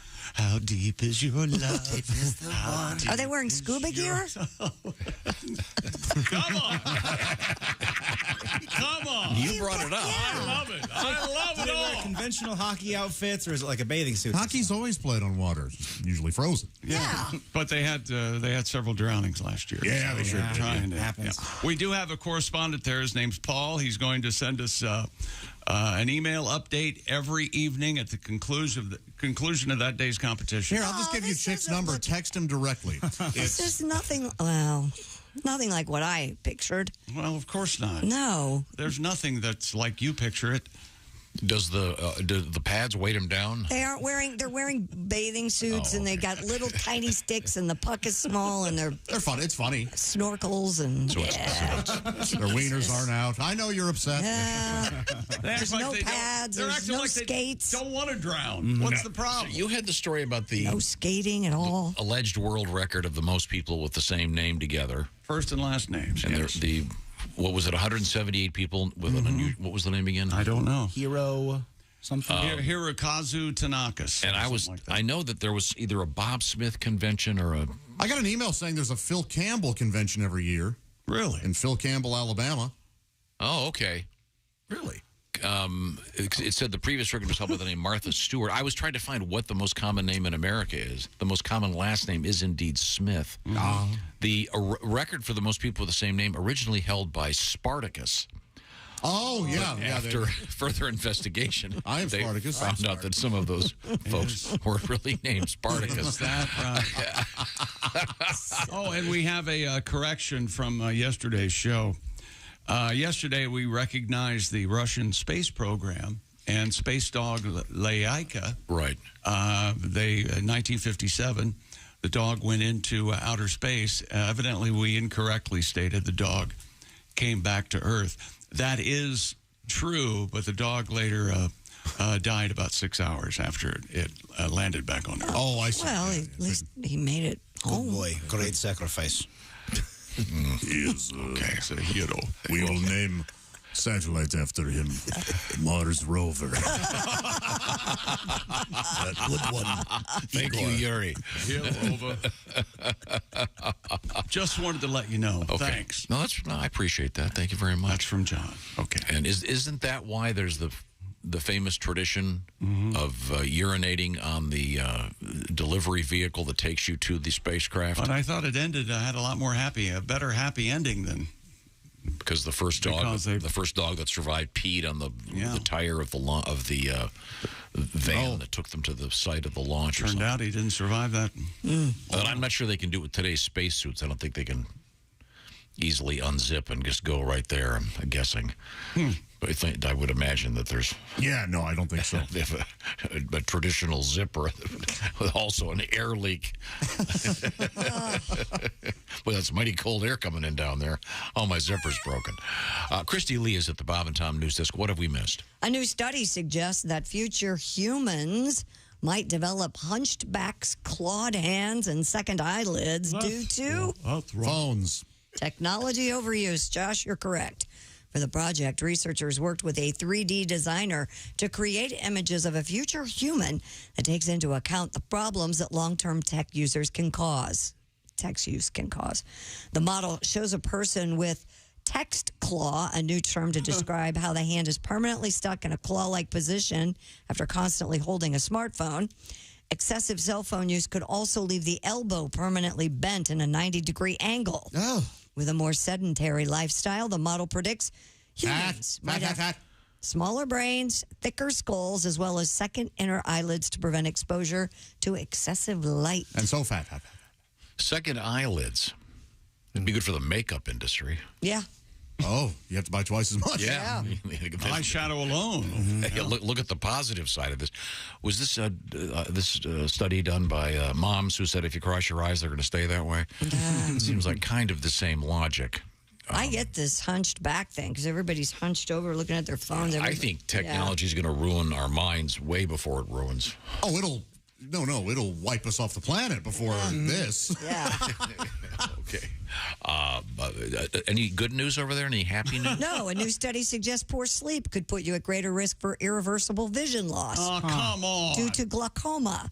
Researchers say too much or too little shut-eye can increase the risk of developing the disease. Other factors include daytime sleepiness, insomnia, snoring. You get a cool new dog. Yeah. So much for sleeping. I don't believe any of this. Because, I mean, I remember when I was growing up, they said, oh, masturbation will hurt your eyes. And I have 20/20 vision with my glasses. And your hands are so soft. Aren't they? No calluses. Yeah. The one that I found disturbing was, did you see the thing about we had a story about the hearse parade, the world record of the most hearses in one. Yeah, I have that. This is in France, the first bicycle-powered hearse. According to Euro News, he ain't in the hurry to get there. The Corbicycle, a mashup of the French words for hearse and bicycle. Sophie, you want to come in here? You speak fluent French. Was created by Isabelle Prumereau, who runs a small funeral home in Paris. Poopereau. Her electric cargo bike is designed to haul full-size coffins. Sure it is. Prumereau said the Corbicycle is a new ritual for families that I accompany, especially at the cemetery. She says the bicycle allows for a slow, silent, quiet procession to the rhythm of the steps of the people who make up the procession. Except for the bell. Did they name that hearse? Name that hearse. Come on. Yeah. No name? No, I didn't. Oh, boy. Oh, boy. So they went to the funeral on a hearse with no name. Yeah. It felt good to get out of the rain. Oh. La, la, la, la, la, no more words. I think Corbicycle sounds pretty. Mm-hmm. Yeah, have you seen the picture of the thing? I have not. I think they're missing an even better idea. What? And I don't know the names of those things. What are those things called? The bars where you get, whatever it is, 12 people. The pedal bars? The pedal bars. Oh, yeah. Oh, yeah.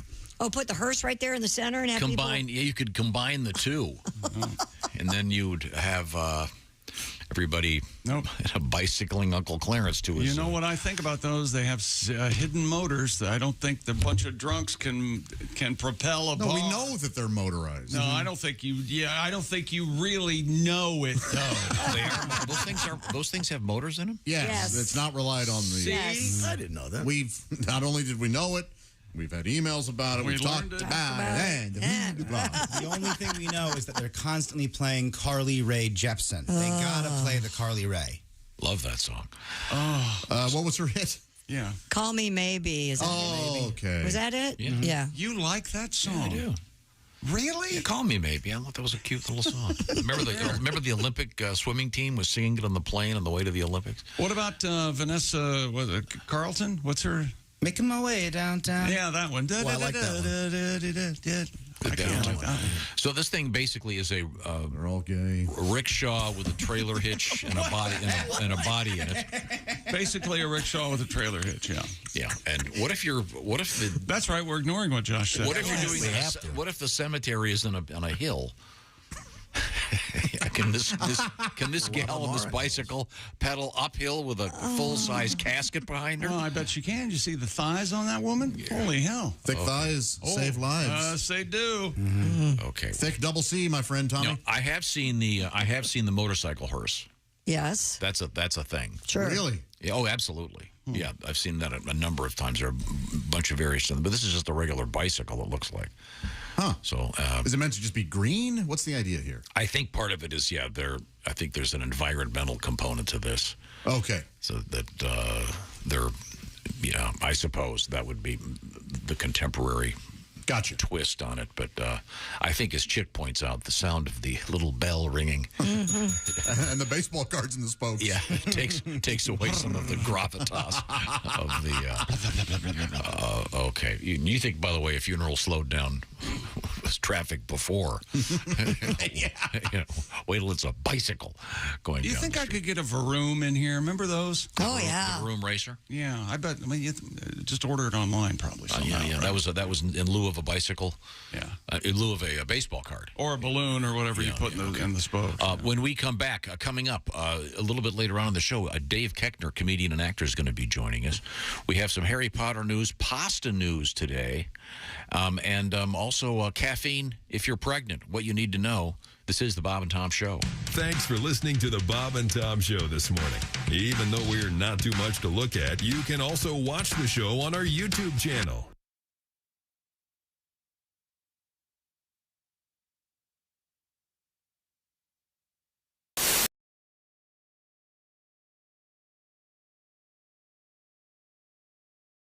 How's that sound? That sounds very nice. Thank you. Haywood has his guitar out. Oh my God, that's beautiful. Thank you. We've had a lot of weird things happen this summer in the world of trucking. For example, here's a story out of Vegas. A semi-truck carrying a load of bananas crashed into the center median on northbound Interstate 15 Friday morning. Yes, we have no bananas. We've had so many of these. Remember this? Do you remember the spaghetti one? We had spaghetti. We've had pizzas. We got a lot of stuff. It's spaghetti time. We had, but occasionally, a big rig goes down, and you hope the drivers are doing okay. Here's one: a big rig spilled sausage all over a Minnesota highway in Eden Prairie, Minnesota. That's the worst. Where'd that? Oh, the worst. Oh, I get it. Hey, Tom, like bratwurst. Where'd that happen? Up on the highway. I'm surprised it didn't happen in Johnsonville. You see, however, if you're going to do that, if you're going to do that, You know what? Those kids in Johnsonville are misbehaving. They're all brats. Okay, there we go. Brats better. Yeah. I said, well, right. But I thought this would lead into the great Haywood Banks song, 18 Wheels on a Big Rig. This is a great sing-along. Nope, not doing it. But you've got to focus. You do. You have to pay attention. The hard part of this, to me, there's a bunch of hard parts, but the Roman numeral part, very tough. If you do you remember that part? You want that part too? I, XVI. Or we could have them. XVI. Enough about you, though. Okay, go ahead. I'm just getting ready for it. There's 1, 2, 3, 4, 5, 6, 7, 8, 9, 10, 11, 12, 13, 14, 17, 18 wheels on a big rig. Everybody, here we go. Oh, there's 1, 2, 3, 4, 5, 6, 7, 8, 9, 10, 11, 12, 13, 14, 17, 18 wheels on a big rig. And they're rolling. Okay, let's back them up. Here we go. Oh, there's 18, 17, 16, 15, 14, 13, 12, 11, 10, 9, 8, 7, 4, 6, 5, 4, 3, 2, 1. Wheels on a big rig. Okay, the even numbers. This is an easy one. Oh, there's 2, 4, 6, 8, 10, 12, 14, 16, 18 wheels on a big rig. And they're rolling. Okay, by 1.5. Here we go. Uh-oh. Oh, there's 1.5, 3, 4.5, 6, 7.5, 9, 10.5, 18, 13. We on a big rig, and they're rolling. Okay, the odd numbers. Here we go. Oh, there's 1, 3, 5, 7, 11 on a big rig, and they're rolling. Okay, Roman numeral. I'm ready for this one. All right, go. Oh, there's I, V, I, X, I,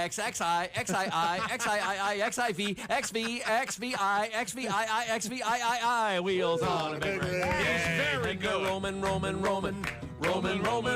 Okay, Roman numerals backwards. Here we go. No. Oh, there's XVIII, XVIII, XVII, XV, XIV, XIII, XII, XIX, VII, VIV, wheels on a big rig. And they're Roman. All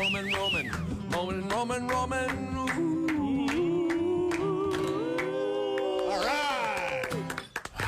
Zowie. The backwards one. The backwards one. That's impressive.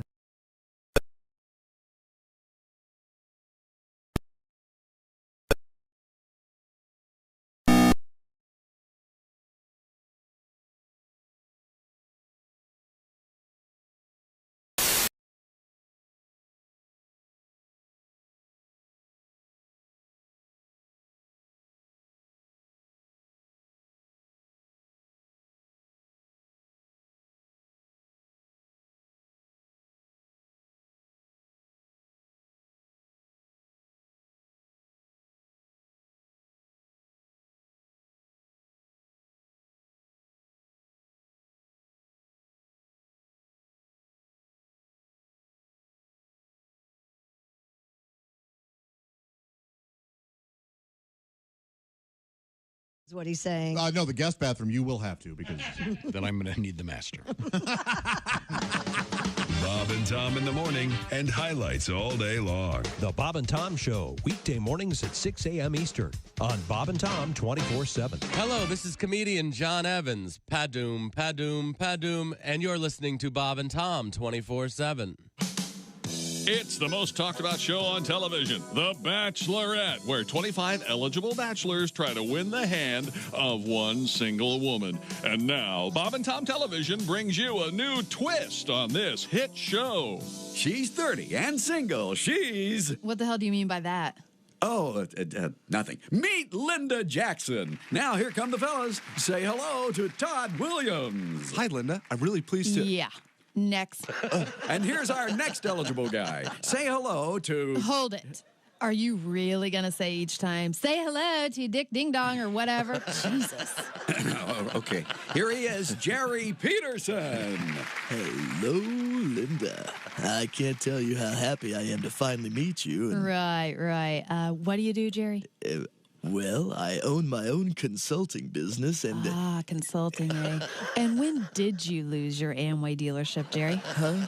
Sheesh, what a bitch. She's the Bachelorette. She's single, pissed off, and is looking for money.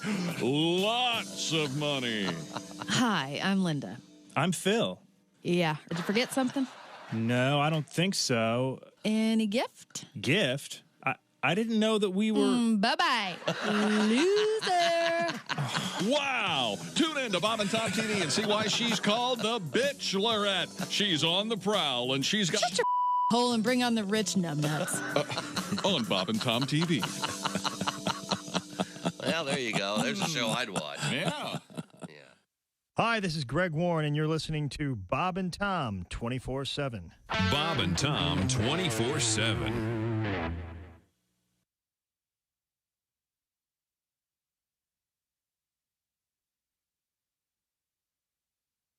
Coming up in a minute or two. Welcome back to the Bob and Tom Show. Christy Lee at the news desk. Hello, Chick. There's Pat Godwin in the performance room. Hey, Chick. There's Josh Arnold. Chick. There's Ace Cosby manning the track phone hotline hot phone. There's Willie Griswold. Hey, man. I'm Chick McGee. And Tom, we have a very special guest in the studio.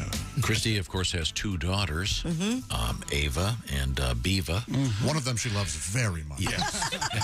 And we're going to do a big reveal, right? No, it's Sophie. She's right over here. Hi, Sophie. How are you? Hello. I'm great. I got to hear my mom talk about adult toys at 7 in the morning. It's just the greatest way to start your day. Let's see. Oh, that was the group that was fighting over the... the man and the woman fighting over the sex toy. Yeah. And she was actually arrested. Yeah, Do they have to take that sex toy then and put it in evidence? I would think. Probably, yeah. Yeah, can you imagine being a judge, you're having a pretty rough day, all of a sudden someone walks out with a giant dildo and a baggie, holding it with giant tongs. All right, now what? Just send them both to jail. I got a busy day. Hundreds of thousands of sex toys in evidence, probably, all across the country. Yeah, they probably are. Probably somebody killed somebody with a sex toy, I bet. Really? They hit him over the head with it? Sure. You think so? Yeah, I bet there's Poke him in the eye. Yeah, that'll take you out. Skull's a delicate flower, Tom. Use beads like nunchucks. I regret bringing this up again. No, the silences we're all thinking, what would that be like as a movie?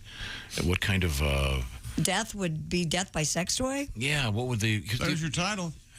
I'd go see that. Death by sex toy. The sex toy murders. I think it would be a little more specific. Oh, you would, because you it'd be like don't know how to name things. The dildo of death. I see. You know, there'd be a serial dildo killer. Sex toy story. Teen with the mad shatter. There we go. That's where we were. He found a way to bring Yes, into he it. did. No, what we're going to do right now is we're going to play a game with you, Sophie. Okay.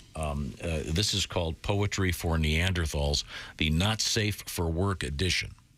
And the way this game works, apparently you have played it once, so you're aware of it. The person with the cards is allowed to give you hints. You're searching for a 2-word answer, and the hints can only be given in a series of words, but they can only have 1 syllable. Correct. That's the tricky part. And who's going to go first? Willie, you got one over there? I got a few. These are kind of college themed. So here we go. You ready, Sophie? Yes, I'm ready. Frat boys drink Beer. beer. They play beer pong. Hey, there we go. Very good. Boy. Josh, you got one you want to try? I do, yes. Your dad's sis. Aunt. Yes. Aunt Peg. A time of the month. Oh, I know this one. On Flo. Yes, Sophie. Aunt Flo. That's a good one. Thank you. Thank you, Ace. I have heard that term, but I haven't. No one my age uses that. If I'm being honest. They don't use the term flow? What do they use? What do they say? They don't say the painters are in? No, they just say. They don't say Doomsday at Tuna period. Lagoon? Well, Sophie, how old are you? I'm 20. Oh, you haven't even started then. So they just say period. Yeah.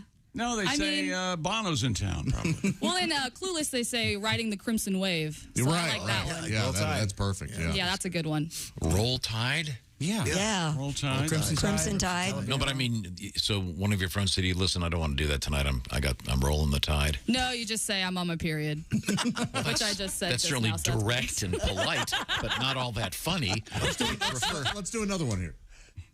The bad guy in It is a clown. Your butt. What? Your butt is Another word for that I can say right now? For real? Yes. Ass? Clown ass? Ass clown? Ass okay. clown. Listen, I don't know the SEC regulations, all right? Clown ass would be a very serious medical condition. Well, I'm afraid she's suffering. Every time I touch it, it goes. Clown There's a big ass. red nose hanging out of It it. sprays me with seltzer whenever I walk by. with a big shoe. So clown ass would be kind of fun. You drop trout, you moon them, you spray their face with seltzer. Oh, that's great. You got another one, Willie? Yeah, sure. Here we go. Use phone, not text, but call. And also your butt. Oh, butt dial. Pirate gets or I know. Did say it, Mom. It's called late booty night. call. Yeah. Oh, duh. I guess I'm stupid. Like No. No hand gestures. Thanks. Oh. And this is radio. No one saw. Unless they were on YouTube. Ace is here to keep us all correct. Let's start. We're playing the game Poetry for Neanderthals, and it's available exclusively at Target. Your rear end. ass, butt. Yes. Butt. Okay. Goes in. Uh-oh. I'm nervous. Stops it up. BP? Oh, easy. Yeah. Oh, butt plug? Yes, that's right. That is your daughter, Kristen. Thank you. I told you she knew butt plugs. She knew the phrase because she's aware of what one is. Wow. Okay. Okay. This was fun. Has your mom ever shown you her collection? No. Yeah. Now, why would you say that? Because you'd want to see them. You know. I think the fact that they're themed to Christmas and there's an advent calendar for them. Well, let's see what we have for the day before Christmas Eve. Wow. Okay, now I was curious that you and your friends don't use slang terms. Yeah, I'm sorry. For that time of the month. So I decided to Google them. Oh, boy. Okay. This says there are 5,000 of them. Oh, wow. Sure. I mean, you could just say anything and pass it off as a slang term for that, I feel like. I suppose. But there's nothing that comes to your mind that's commonly used. Shark Week has become popular. Ooh, I like that. Shark Week. Yeah, that's good. I'm going to use that. This says having the painters in. Yeah. I've never heard this one. Grannies stuck in traffic. What? I don't even understand that. Is that for the period? Yeah. Oh, this is an interesting. Granny doesn't deal with that anymore. No. This is a popular slang term for that. The sloughing of the uterine wall once a month.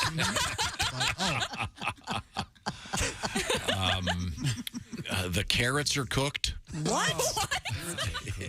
It's a nice day for a red wedding. That makes sense. Game of Thrones reference? I like that. Carrots are cooked? I don't know. That's a Billy Idol and a Game of Thrones. Here's one. I'm with Chico. Chico? Chico? What Chico do? I don't know. Chico. Yeah, we don't say any of this. I've got the girl flu. Oh, that makes sense. I love that. That makes sense, but... The girl flu. Okay, how about this? I'm defrosting the steak. Oh, no, because it'll get bloody. Yeah, bloody steak thing. Thanks for explaining. Wow, yes, so none of these are common in your circle of friends. Unfortunately not. I wish they were. Well, you can introduce start it. Yeah. I'll start it, yeah. Which one do you like the best? I like the carrots are cooking or whatever that one was. What about, let's Makes invent no our own. sense. What about the elevator in The Shining has opened? If you remember, there's a torrent of blood. Cascading down the hallway. Let's just say Red Fox is on stage right now. I don't feel Well, once again, the game is poetry for Neanderthals. Not safe for work edition. Perfect for Thanksgiving, don't you think? Absolutely. And once again, it's available exclusively at Target. I hit it that time. Great job, Take a Sophie. shot, chick. Can you do it? Oh, you missed it. Darn it. When we come back. Wait a minute. Here you go. There you go. When we come back, what have we got, Christy? Well, we have our special guest, I think, Dave Koechner coming in. We have daylight savings time news, Harry Potter in the news, and Spider-Man in the news today. Spider-Man. And also, an interesting story about a helicopter rescue that almost didn't happen. Oh, yeah. Because we really don't have a proper sort of code for what you're supposed to do when the copter goes over. You'll see what happens. Do you know what I'm talking about? Yeah, I know what you're talking about. If because you I want to know get the story. rescued, the helicopter goes over. There's something you really need to do to get rescued. Oh, I see. We'll find out what that is. Maybe we have to help create one when we come back. This is the Bob and Tom Show. Thanks for listening to the Bob and Tom Show this morning. The show is also out there for you on our YouTube channel. Watch and subscribe.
Things you hear on the Bob and Tom Show.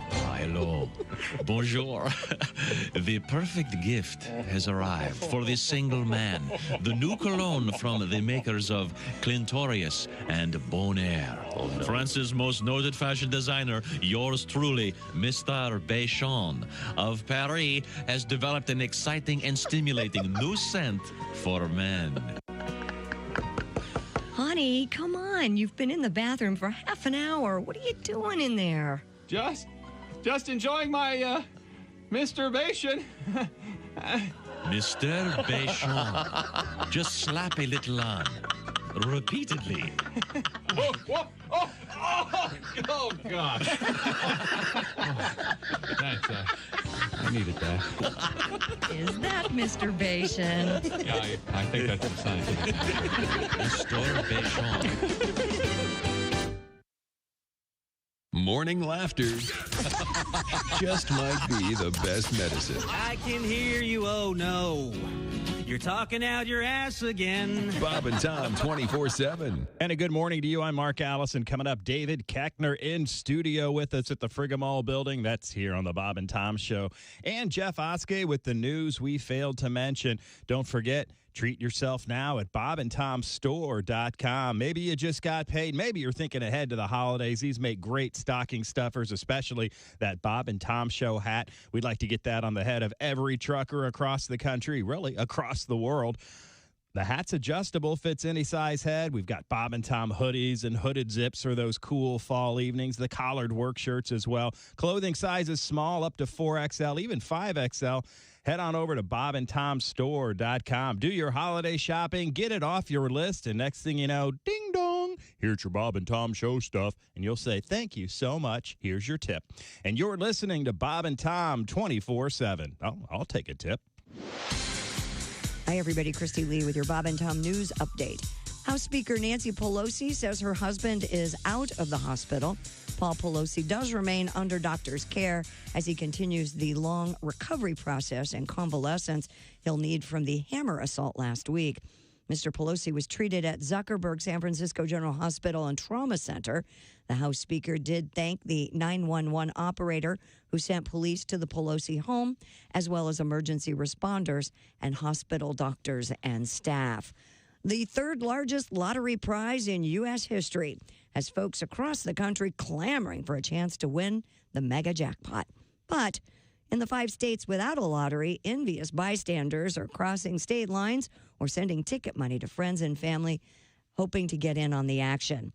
5 states, Utah, Nevada, Hawaii, Alaska, and Alabama, suffer from Powerball envy. And Elon Musk wants to change how Twitter doles out its checkmark badges for verified accounts, while the blue checkmark is at times viewed as an elite status symbol for the rich and famous. Its purpose has always been to ensure that people and accounts tweeting are who they say they are. While Musk's exact plans are not clear, experts are raising questions about the consequences of having a paid verification system. They fear it would leave anyone unwilling to pay vulnerable to impersonation, and anyone who does pay, the ability to have their presence boosted by algorithms. And that's your news. I'm Christy Lee. More of the Bob and Tom Show on the way. Hey, hi, this is Tom. And this is Chick from the Bob and Tom Show. Hey, Christy, what's the best way to get full access to the show? Hey, what? You introduced me. That would be to become a Bob and Tom VIP. Very good. Now, Josh, what's a feature of Bob and Tom VIP? Wait a minute. Well, the live 5-camera video stream of the show, plus a podcast of the show and comedy from the Bob and Tom archives. Excellent. Chick, what do you have to say for yourself? Become a Bob and Tom VIP now. Just go to bobandtom.com/VIP. See, that was worth the wait, wasn't it? Hey, don't say we didn't warn you. I'm warning you, don't do that. There's laughter ahead. I should be having a better time if this is a party. This is Bob and Tom 24/7. How many times have you been auditioning for like a civic theater production or a Broadway musical or a church show or a school show or something like that? And you had a great audition, you sang a song, maybe you told a joke or two, and then the director comes up to you and says, great audition, kid, and your resume looks good, but do you know any pig Latin? You'll never be caught in this position again if you enroll now in Haji's Academy of Theatrical Arts and Pig Latin. At Haji Academy of Theatrical Arts and Pig Latin, you'll learn to act your way through some of the world's greatest theatrical masterpieces, and you'll do them entirely in Pig Latin. Things like Death of a Salesman.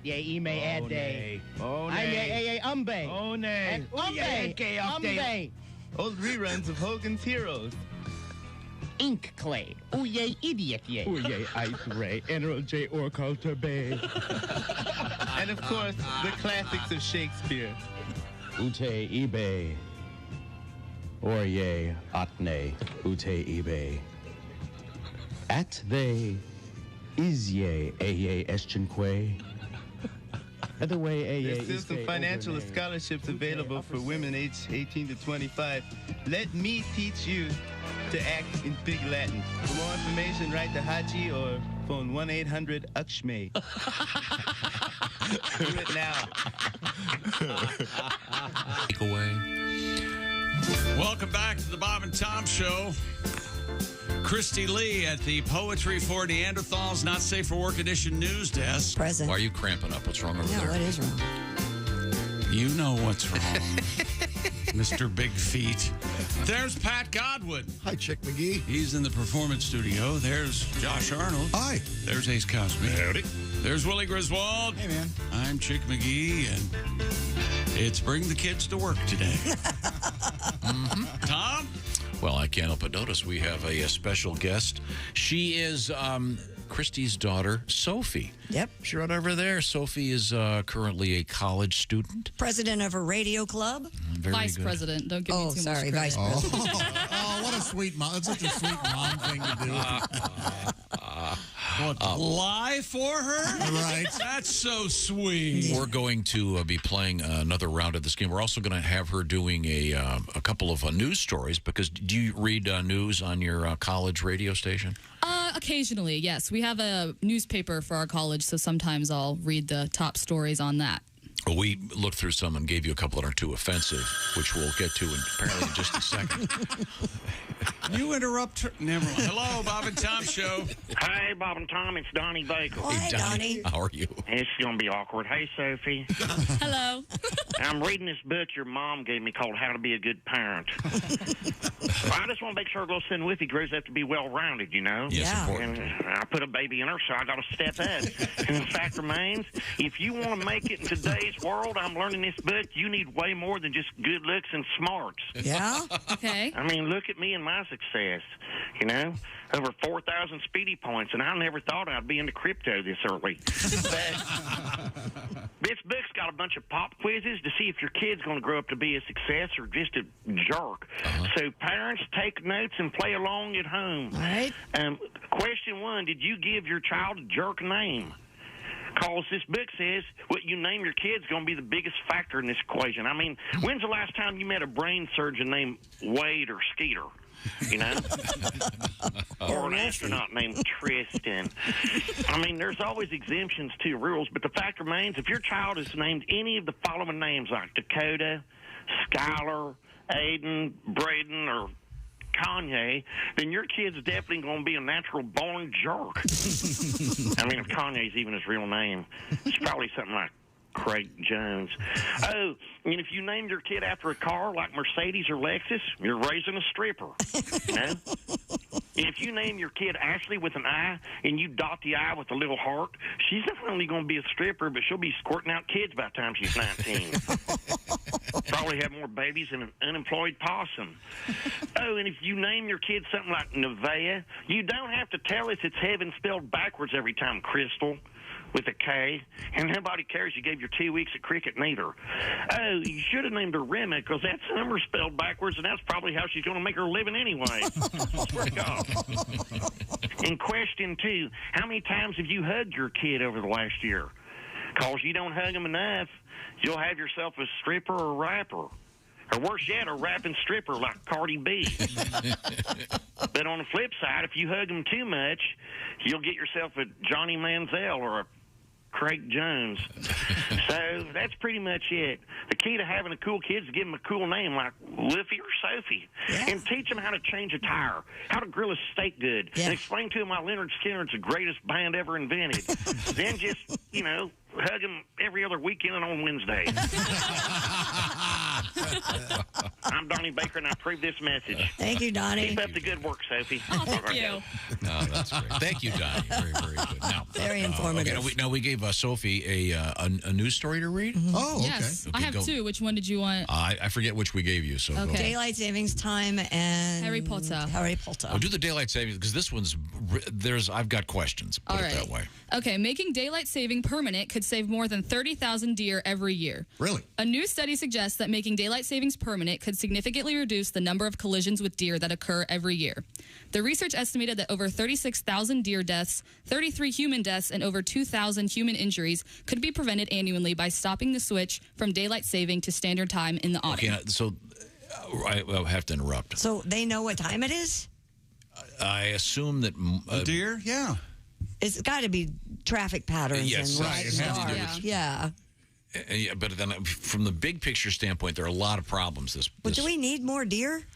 Well, see, that's Isn't this precise. kinda- Yeah, that's the thing. Isn't this like So a- if there are 30,000 more deer every year, the first year, the second year, ththere are going to be a lot more deer. A lot more deer. I mean, so then I suppose we could institute a permanent hunting season, but I don't know.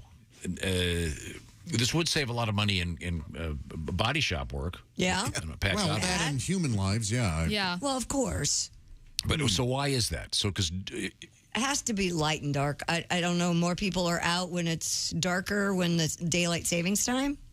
Does that make sense? people will now be when people are driving into work. It'll be now, dark. It'll be a little bit lighter. It would be lighter. Lighter. So then Oh. they So- don't hit the deer? Are they hitting the deer in the afternoon? I don't know. It doesn't explain There it. could be some natural things involved too, right? No, the deer know what time it is. You ever seen wear little wristwatches around there? You haven't seen Puffs? So, but the real positive benefit I'm sorry, I of was this trying to have fun. is there'll be fewer. I didn't know we were going to have a round table about daylight savings. No, I can't figure out the connection. Help me with this. I can't believe the article doesn't explain. Well, I'm sure it probably What did. kind of Let's- half-assed article is this? It seems like it's almost been edited and their important stuff has been cut out of it. There could also be natural reasons too. The wolves do something differently. The coyotes. Yeah. The What about deer Bigfoot? natural. What about Bigfoot? Sasquatch gets thrown off by the That's time right. changes. Let me look at He's this. going to be It early says- and or late. It says scientists were surprised at the magnitude of the results. Researchers previously thought deer collision numbers might balance out more evenly with a later sunrise and an earlier sunset. So does that help anybody understand No. this? Well, it helps explain that it's more collision based than it is. When peak traffic volumes shift to after sunset following the transition from daylight savings to standard time, there is a 16% spike in collisions the week following. So that is the reason, because of the more people are driving when it's dark at night and the evening. Because it gets darker earlier. Right. Okay. That makes sense. Right. Okay. All right. Who's hit a deer in the room? Oh, hi, Pat. Twice, 6 a.m. and 10 p.m. I have just kind of nicked it, grazed him. Oh. Yeah, I've hit one once. $3,500 damage to the car, though. Wow. Yeah. My brother hit one in a Corvette. Yikes. What was the deer doing in a Corvette? Well, he's trying to get laid. That is one successful deal. They sort of slide up into the windshield. See, now in my brain, I see a deer driving a Corvette with his antlers. Isn't that fun? Yeah, you gotta have the T-top. Yeah. Hey, what's going on, Doe baby? Definitely got to watch. He's got the Rolex. And not to get too boring, isn't there actually a movement right now to the Rolly to either eliminate daylight savings time or Yes, it Every year passed it comes in the up. Senate. perpetuate it? Yeah, it passed in the Senate, but is not passed in the House. Okay, all right. So weird. All right. Well, I just think it's either great news for hunters or maybe extend the hunting season. Would that help? Possibly. I don't know too much about the. Have you ever hit one? Ever come close? Yes, I came close. I slammed on the brakes and I stopped about 10 feet from the deer, and I'm not kidding. The deer looked at me and fell down. I was like, he's trying to get me in trouble, like my brothers used to do. He's like LeBron looking for a penalty. Yeah, come on. Then he stands up and holds with both hoofs out. What the hell? You got the flopping deer. Yes, I did. I'm walking here. I'm walking here. Pat, I know we're not going to play this right now, but on your new album, you have a tribute, in a way, to one of the most famous deer songs out there. Yeah. It's a great Christmas song. We'll be playing that coming up. Okay. Yeah, I'm looking forward to that. Oh, dear. It involves, Donnie would love it. It involves strippers. Yeah. Oh, that's right, it does. And deer and doing the right thing. It's a sweet Doing story. the right. Hey, you're right. You're not wrong. Yeah. Yeah, it's about doing the right thing. Well, Sophie, it's been great having you in here. Get out. Thank you so much. I understand you have to go to Dentist appointment, yes. We have the same dentist. Oh, so, yeah. oh, really? Yeah, he's going to go see Dr. Alex. I was just there on Tuesday. On Monday. We had let me real quick story. We had a news story about the most important, or no, that's not the word. The best smells. Of smells that bring back. Oh. Yeah, and I would nominate for the worst smell. Is when they're grinding one of your teeth. Yeah. And that smell of burning flesh. Yeah. Keep And burning it's that whatever. loud whistle. Yeah, Oh, I terrifying. experienced that on Tuesday. But thank you, doctor. You did a very nice job, and all is well with my mouth now. Good. But Thank God it didn't affect your speech. Not yet, kid. My dentist is so, I hate everything about it. The sounds and the weird smells, and he's got his hand on my penis. It's all very, very uncomfortable. I wake up naked. I have the same experience. Yeah. Oh, thanks. That's all a part of painless dentistry, I guess. Yeah. So right now, I want to do a little quiz, and I'm going to show you how smart your mom is, Sophie. Oh, I already know. She's the smartest person I know. Oh, listen to that. You got to get out more. What's happening? What happened? Watch her get this question right. Hey, Christy Lee, what's your sleep number setting? 45. Oh, 45. What does that mean? That means my side of the bed is softer than if it were Chick's side of the bed, which is 100. See? No, you probably didn't know that Chick and your mom were. That's right, News to Sophie. me. It's finally happened. I'm the new Uncle Chick there. I know you've had every name in the rainbow, but now The sleep number Hey, bed. that's my mom. Come on. The sleep number bed, of course, is adjustable. And there's a lot of interesting stuff going on in the world of sleep research. We talk about it all the time. One of the things happening right now is a discussion of the temperature of your bed, and Sleep Number has addressed that. They've got a whole bunch of different things that they're doing, and you can find out all about it by going to the Sleep Number store. You find one by going to sleepnumber.com/BT show. Right now, this week, as I speak, they have something very special. Save 40% on the Sleep Number 360 Special Edition Smart Bed, and right now, for a very limited time, special financing. This will be subject to credit approval. Minimum monthly payments are required, but see sleepnumber.com for all the details. I'll also remind you that Sleep Number is the official sleep and wellness partner of the National Football League. A lot of tricks to getting proper sleep, and of course, the most obvious one is the perfect bed. The adjustable bed from Sleep Number. And you can adjust it if you don't like it one night, you can switch it to the next one. It's like getting 40 mattresses at the same time, but it doesn't take up that much room. The Sleep Number bed, tell them the Bob and Tom Show sent you. We certainly appreciate it. Coming up, comedian Dave Koechner is set to join us. Also, we have pasta in the news. No, you can't go wrong with pasta. And we have Spider-Man news. This is the Bob and Tom Show.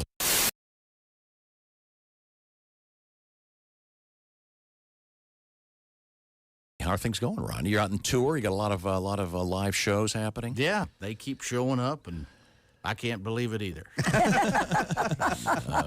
We have. I notice you've got your guitar out. I do. Give that a strum. I want to see if. Oh, that's nice. I'd like to sing you a song that could probably change your life, but I don't have one. So I'll just sing this. She don't have a boyfriend, and she don't really care. She's always real happy. She's got a grin from ear to ear. And she don't need no alcohol to find her happy spot. She found that a long time ago, and buddy, she goes there a lot. Bean flicking her bean, knocking one out like a beauty queen. No time for love, cause it's too much work just to flicking her bean where she won't get hurt. Flicking her bean where she won't get hurt. Go on, flick it, girl.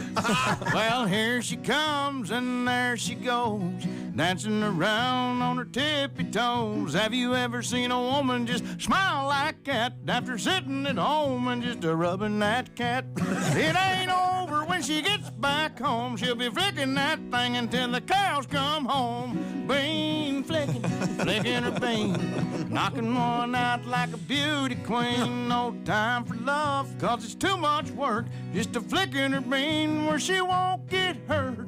flicking her bean where she won't get hurt. Flicky, flicky, flicky, flicky, flicky, flicky, flicky, flicky, flicky, flicky, flicky, flicky, flicky, flick, flicky, flicky, flicky, flicky, flicky, flicky, flicky, flicky, flicky, flicky, flicking the bean.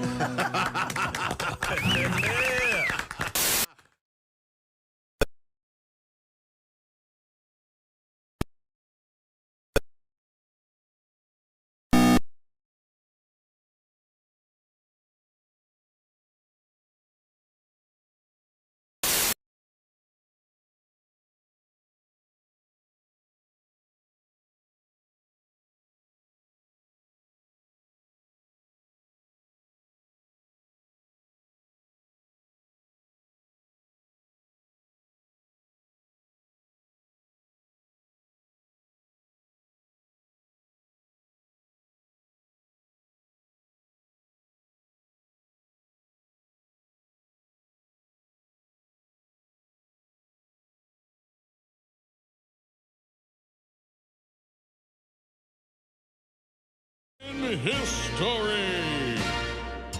Beautiful Katharina Witt of East Germany became a household name in women's figure skating after her gold medal performance at the 1984 Winter Games in Sarajevo. 4 years later, at the Calgary Games, she successfully defended her title. Then, 10 years after that, in 1998, she posed naked in Playboy magazine, a move which critics said severely tarnished her image and marketability. Men throughout the world were outraged. If Katharina were going to pose nude, why had she not done it in 1988 when we were all fascinated by what she must look like without clothing? Yeah. To wait 10 years after her physical prime, when we had all clearly moved on to Nancy Kerrigan, was a slap in the face to male fans everywhere and goes against the very spirit of the Olympic Games. Yes. Hello, Michelle Kwan, are you listening? This has been another Bob and Tom Olympic moment in history.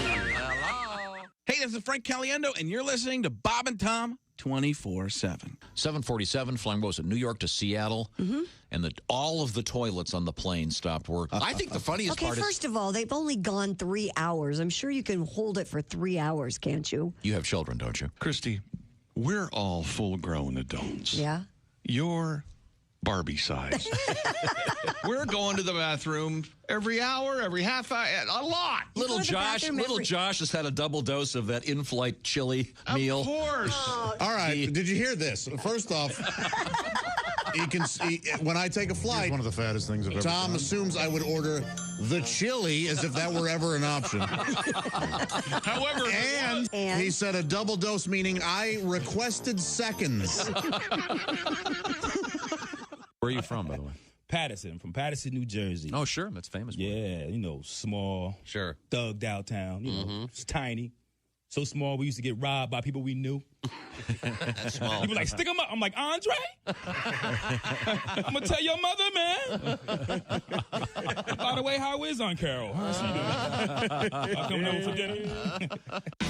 This is Bob and Tom 24/7. welcome back to the Bob and Tom Show. Christy Lee at the news desk. There's Pat Godwin in the performance room. Hey, Chick. There's Josh Arnold. Chick. Hi. There's Ace Cosby manning the track phone hotline hot phone. There's Willie Griswold. Hey. I'm Chick, and here's Tom with a very special guest. Taking over the chair for Christy's daughter. Yes. Interestingly enough, it's Yeah, you got a big seat to fill there, Dave. I am immediately intimidated. Yeah. Christy's daughter. She was. Does that mean I'm now a member of the family? Sure. And what's for dinner tonight? That's a good question. Actually, I have dinner plans tonight, so you're on your own. You have to make your own. And they don't include me. Wow. That's what I am understanding. You are very clear, young lady. Okay, got it. I will have my chicken fingers in bed. That is the voice of comedian and actor Dave Koechner. And Dave has been in lots of stuff everybody knows him from. But in my case, I've been seeing a lot of him all summer long because he is in a movie called A Week Away on Netflix that my 9-year-old daughter plays constantly. All right. And it's a great movie. Yep. It's a fun movie about going to summer camp, and you're getting this new audience of people that know who you are. I know, I love it. Just you just got to keep that fishing pole. Just keep dropping that sinker. You get another collection of 9-year-olds, and eventually, when they're 20, like I love it when. So years ago, I did Hannah Montana. I did 3 episodes. So now all those kids are in their early 20s, and I love it when I'll say to them, have you seen Hannah Montana? And they'll go, yeah. And I'm like, I'm Uncle Earl. And they'll slowly, their eyes will widen and their mouths will drop. It's just so much fun. A couple years ago, like 4 or 5 years ago in L.A., my daughter and I were heading to a Starbucks, and there's a corner of this whatever, intersection. And I saw these kids, these girls in the car, and I saw the window come down. I'm like, what's this going to be? Because you always think, how do they know you? And it was the first time, like, Uncle Earl. I was like, oh, my goodness. So, yeah, I'll drop that sinker and get a couple more youngins. Yeah. And perhaps best known from... These days, it's The Office. It's interesting what it is, right? It's whatever that dynamic is, but now it's The Office. Come on off the pandemic, everybody apparently sat and watched The Office forever. Right. So, man, I'm grateful. Anchorman. Yep. That's where I think a lot of people, probably before that, it was Anchorman. Yep. And then you'll get, what's really hitting for the comedy deep cuts nerds is The Goods. There's a lot of passion for The Goods. It's as underrated a comedy as there is, I think.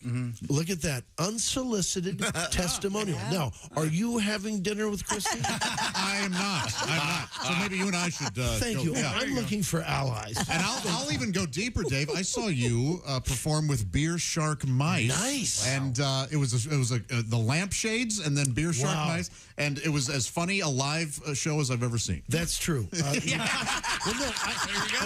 that's not ego.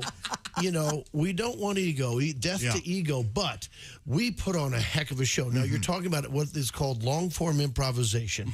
So we'll take one suggestion, and we'll do 40 minutes on that. And as me and a group of guys I'd known from Chicago, so I still know them, we'd already known each other for more than 10 or more years. And we put together a group of just great improvisers, and, man, we were solid. You want to talk about, basically, it's jazz, really, in a way. And no one was talking, it's jazz comedy, gang. Okay?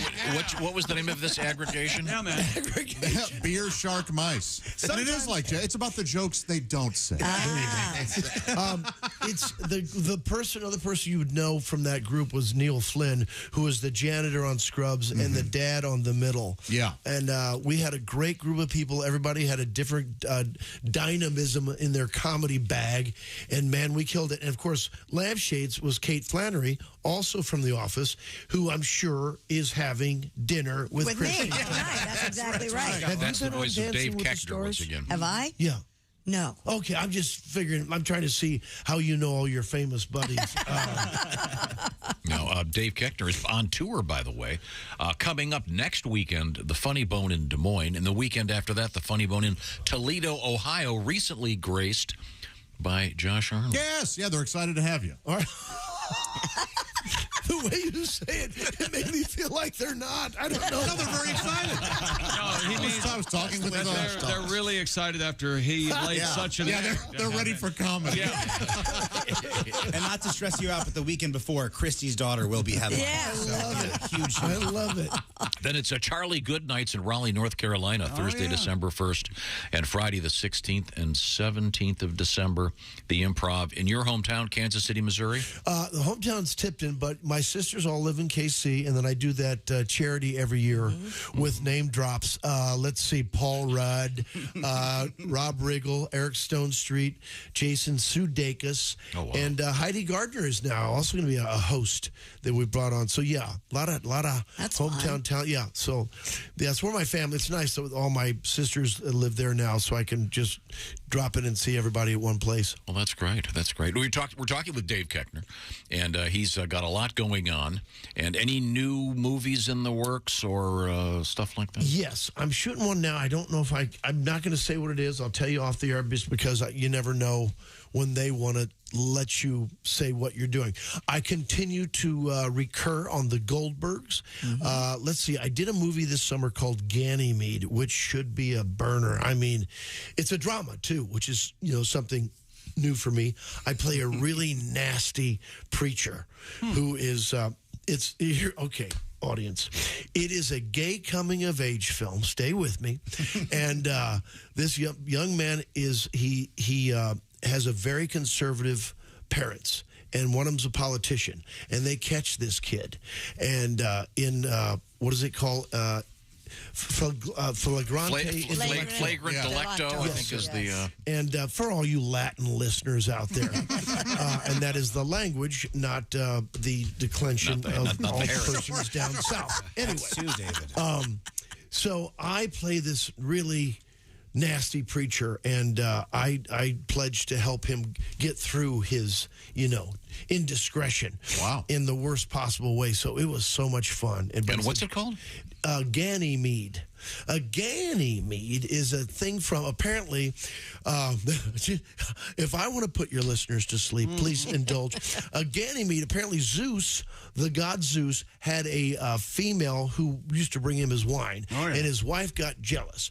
And then so he said, all right, we'll get rid of her, and you pick the next person.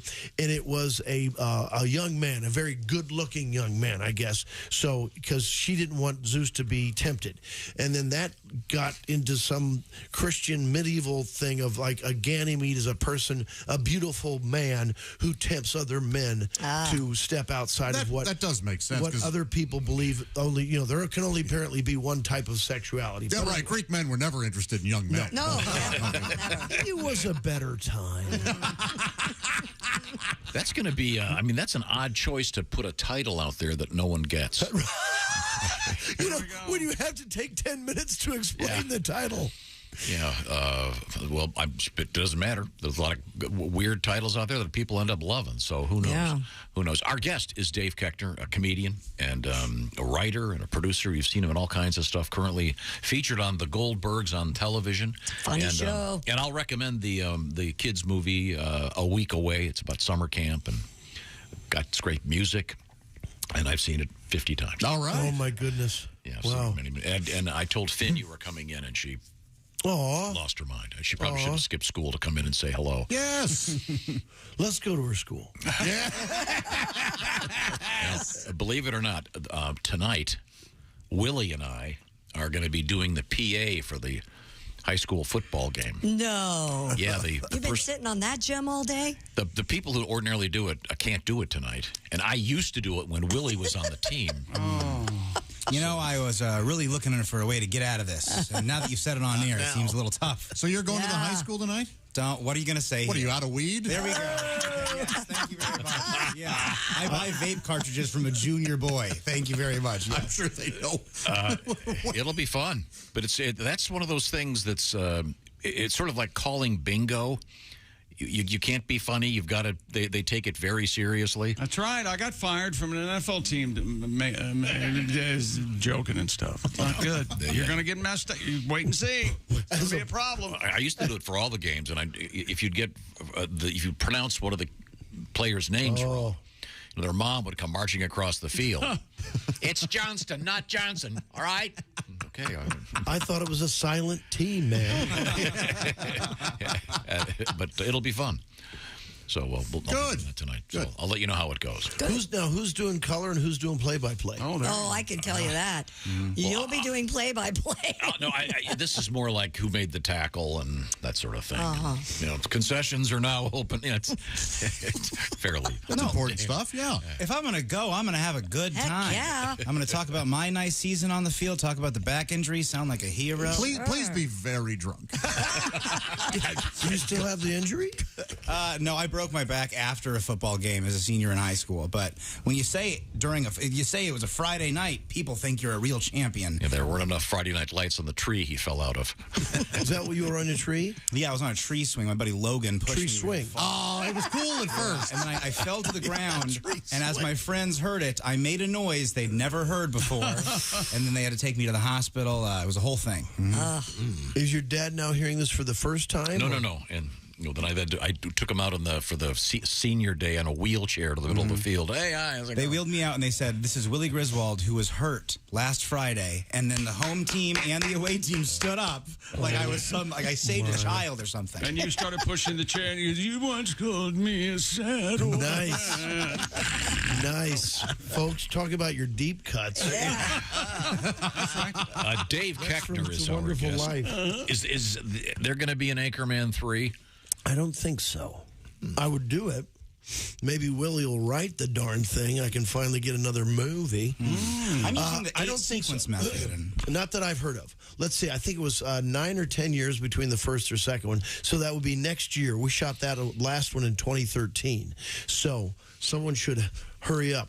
There ought to be just you know what we should do, like the Marvel Universe. Like Champ should have his own movie. Willie? Yeah, there you go. What are you doing, you and your broken wheelchair? I don't know. And you have a degree in screenwriting. Yeah. Start writing. I'll use the Save the Cat method. I'll get this done by next week. That's right. Thank you, sir. Now, are you writing any movies of your own? I have. I've written several scripts. None of them produced. It is a fun exercise, but it is not easy. Some of them sold? Yes. Yeah. But not made. Right. Yeah, so they'll buy a script and then not make it. Yeah. Sometimes, that's the way it goes. Right. And hey, you got paid. Yeah. And then you look back and you're like, I see where the flaws were in that. When you're writing it, you think it's brilliant. I love how so many people here's an idea for a movie. Well, why don't you be quiet?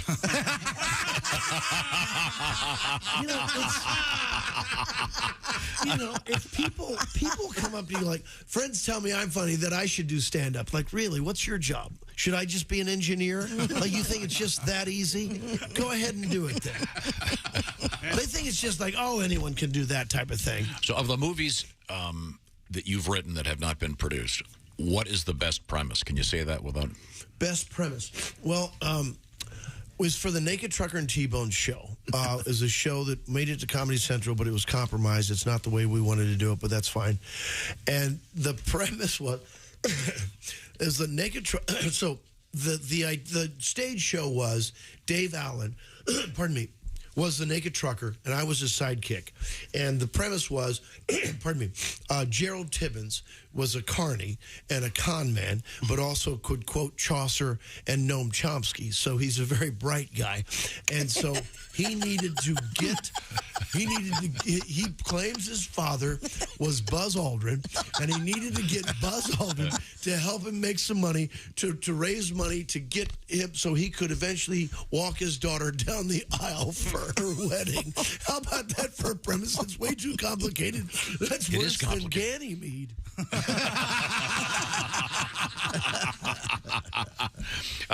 We have to take a short break in a matter of seconds. You could have started that. Oh, well, thank you. Let's see now. We have a couple of interesting news items coming up. Chris, you want to give me the teaser? Yeah, if you're a Harry Potter fan, stick around. And if you've ever needed to be rescued by a helicopter, we'll tell you what you need to do. And how to extend the life of fresh pasta. I didn't think that was a big priority. I didn't either, but maybe if you're buying it fresh and you want it to stay fresher longer. Yeah. Okay. I guess it goes beyond I'm Tupperware. certainly a big fan. If you're also, cripplingly cheap, maybe you want to hang also, on to we that have pasta. probably the most unusual Thomas Edison story I've ever heard. Really? Yeah, I think you're going to find this absolutely fascinating. And it's something I've never heard, and I've read about it. It's so weird. Well, we know he's a thief, maybe a murderer too. I don't know, right? Is he a murderer? Is that it? He's not a murderer. He murdered an elephant. Yeah, that's right. Yeah, that's Remember that? Yeah, Boy, there's no comedy down that road, is there? Well, if you hate elephants. And who doesn't? Yeah, exactly. They're so big. They're so big.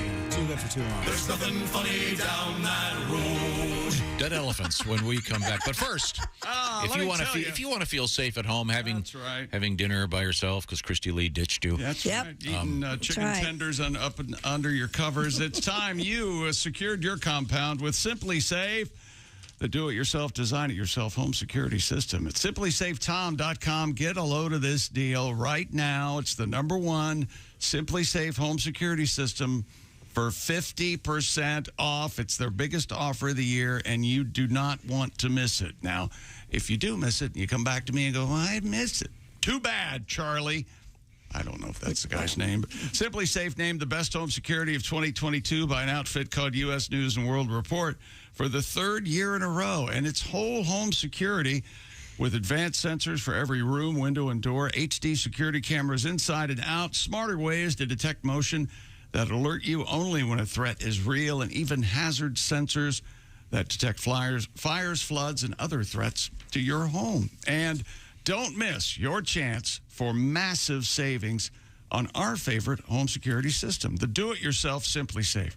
You get 50% off right now any new system at simplysafetom.com. Do it today. It's the biggest sale of the year. That's simplysafetom.com. There's no safe like Simply Safe. When we come back, we're going to have more handsome talk with Mr. David Koechner, star of, among other things, The Office and Anchorman and A Week Away and what was it, Bear Sleeves and Gilder, what was it? Beer Shark Mice. I was close. When we come back. Bear Sleeves and Couldn't Gilder. remember. That was a great guess, though, wasn't it? I'm busy over here thinking about Gandalf. I Mark, know whatever you the are. thing was.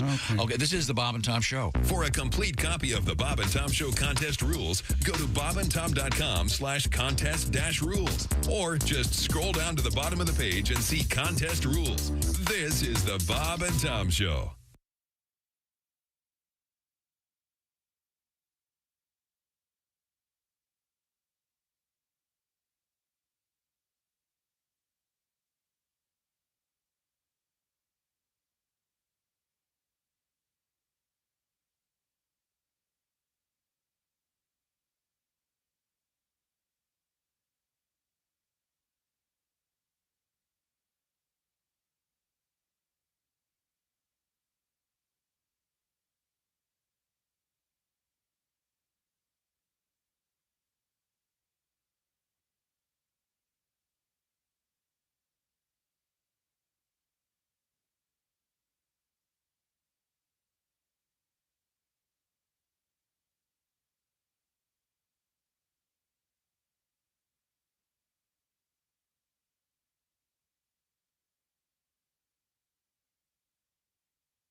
Things you hear on the Bob and Tom Show.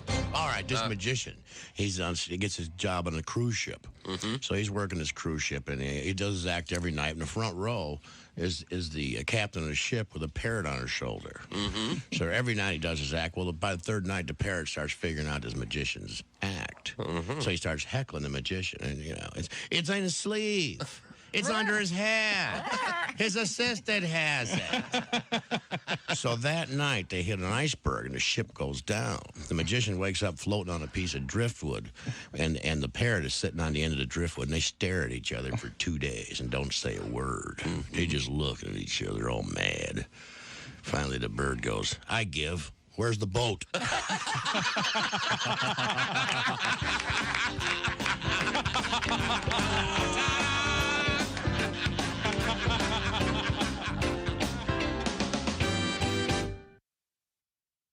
Hi, this is Nick Griffin, and you're listening to Bob and Tom 24/7. Hey, Donnie Baker's going to be on stage tonight and Saturday night at the Comedy Caravan in Louisville, Kentucky.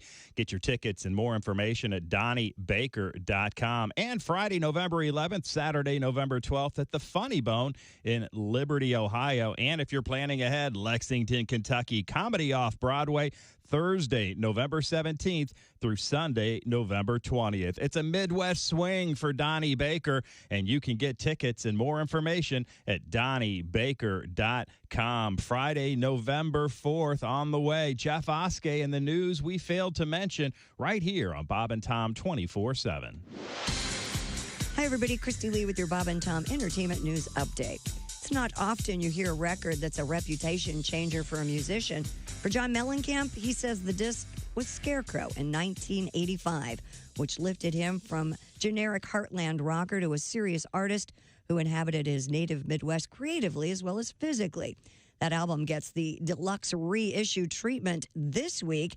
And among the bonus tracks, he and his band play songs like James Brown's Cold Sweat and Shamalama Ding Dong from Otis Day and the Knights. Elton John has recreated his own world within Roblox and will host a concert within it. Apparently, his sons play Roblox, and John saw the possibilities of interacting with fans mind-blowing. Roblox users are able to complete challenges, answer trivia questions, and have their avatars try on John's clothes, including that famous feathered headdress and his sequined Dodgers uniform.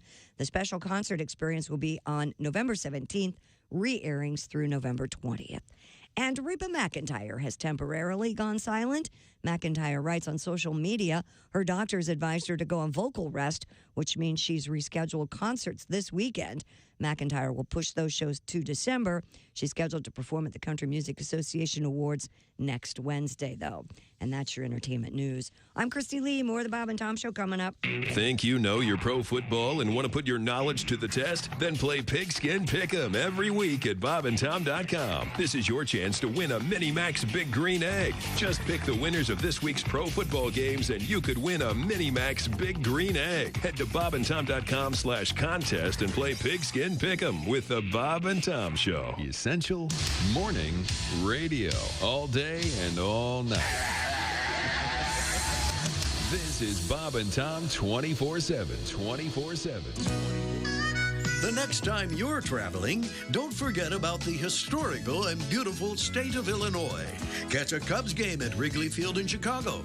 Hit a riverboat casino in Peoria. And make sure you visit the charming community of Effingham, Illinois, where Interstate 70 meets the Little Wabash River. And whenever you're in Effingham, visit the Effing House Family Restaurant. Founded in 1854 by the corpulent railroad magnate Colonel Harry S. Effing, the Effing House Family Restaurant is one of America's oldest and finest dining establishments. Start your day with the delicious effing country breakfast featuring an effing omelet with toast, grits, and a big effing beverage of your choice. Or try our BED, the Big Effing Deal.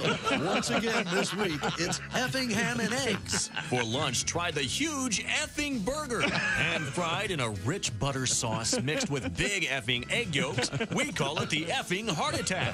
It's an effing experience you'll never forget. And what about dinner? Juicy effing steaks with fresh effing veggies and a creme brulee that's effing out of this effing world. Or go effing nuts with a hot fudge sundae. How would you rate the Effing House Family Restaurant? It was the best effing experience of my life. Rate this place? Well, I wouldn't give it a B. I wouldn't even give it a C because it's effing A. In Effingham, Illinois, it's the Effing House Family Restaurant. You'll have an effing good time. Good morning, sunshine. Bob and Tom 24/7. 24/7. 24/7. It's time once again for people who suck at small talk. Hey, nice weather we're having today, don't you think? Yeah, it is rather amazing the cyclical manner in which meteorological trends manifest themselves. Jeez, sorry I asked. Join us again next time for people who suck at small talk. Well, that was a good one. Hey, this is Henry Phillips, and you're listening to Bob and Tom 24/7. Well, what else would you be? Details on it in a few minutes. Hey, welcome back to the Bob and Tom Show. Christy Lee at the Poetry for Neanderthals Not Safe for Work Edition news desk. Hello, Chick. We should make, who. Oh, yeah. There's Pat Godwin. Hey, Chick. There's Josh Arnold. Chick. There's Ace Cosby. Howdy. Manning the track phone hotline hot phone. There's Willie Griswold. Good morning. I'm Chick McGee, and here's Tom Griswold. with a special guest. Yeah, and I'm going to animate. How do I word this? There's a question that I often ask comedians. I'm going to do a different version of it for Mr. David Koechner in a few minutes. Yeah. This is where they always storm out. I field all questions. Dave Koechner, coming up, by the way, Mr. Koechner will be in Des Moines next weekend at the Funny Bone, Friday and Saturday. The weekend after that, the famous Toledo, Ohio Funny Bone. All right. Where they love us and they love Josh Arnold. They love us in Des Moines, too. And then it's going to be Good Nights. Formerly Charlie Goodnights. I think it's still called Charlie Goodnights. Okay. Well, it's a great name for a comedy. Thursday, December 1st. And then the famous December 16th and 17th show at the Improv in Kansas City featuring a bunch of your friends. That'll be an amazing show. It's a huge event. But you were talking about your starts in the world of improv. Now, here's a question I always tell the same backstory on this one, so these guys can all not pay attention. The short version is we were talking with George Carlin. And George could sometimes be extraordinarily serious and not a great interview. Oh, wow. And it wasn't going really well, and it wasn't particularly funny. And so I said to George, do you have a favorite piece, a favorite bit that you're working on that everybody else hates? And he lit up. Loved it. Yeah, I've got this thing. And he goes into it, and it was funny. It was great. So I'm not going to ask you that. Okay. What I'm going to ask you is, I'm going to ask you this. It's a humble brag. Yeah. No, you'll see. In the world of when you were doing improv, yes, of which you are a master. Thank you. Did you have a go-to, like if something was really not working, did you have in your back pocket I'm going to go to this guy? No, because the way I came up, we all came up. You don't repeat bits. It's got to be, it was looked down upon if you did pre-manufactured stuff. So you have to stay in the moment and just dig deeper. And you know what? It's a great learning lesson. Like you're on stage, and if it's silent, engage with your partner. It's not stand-up. You're there with the other person on stage. Your responsibility is to just be right there. Because look, it's what's in the past is in the past. In fact, the teaching was all we have is what's in the rearview mirror. So we can't start talking about plot.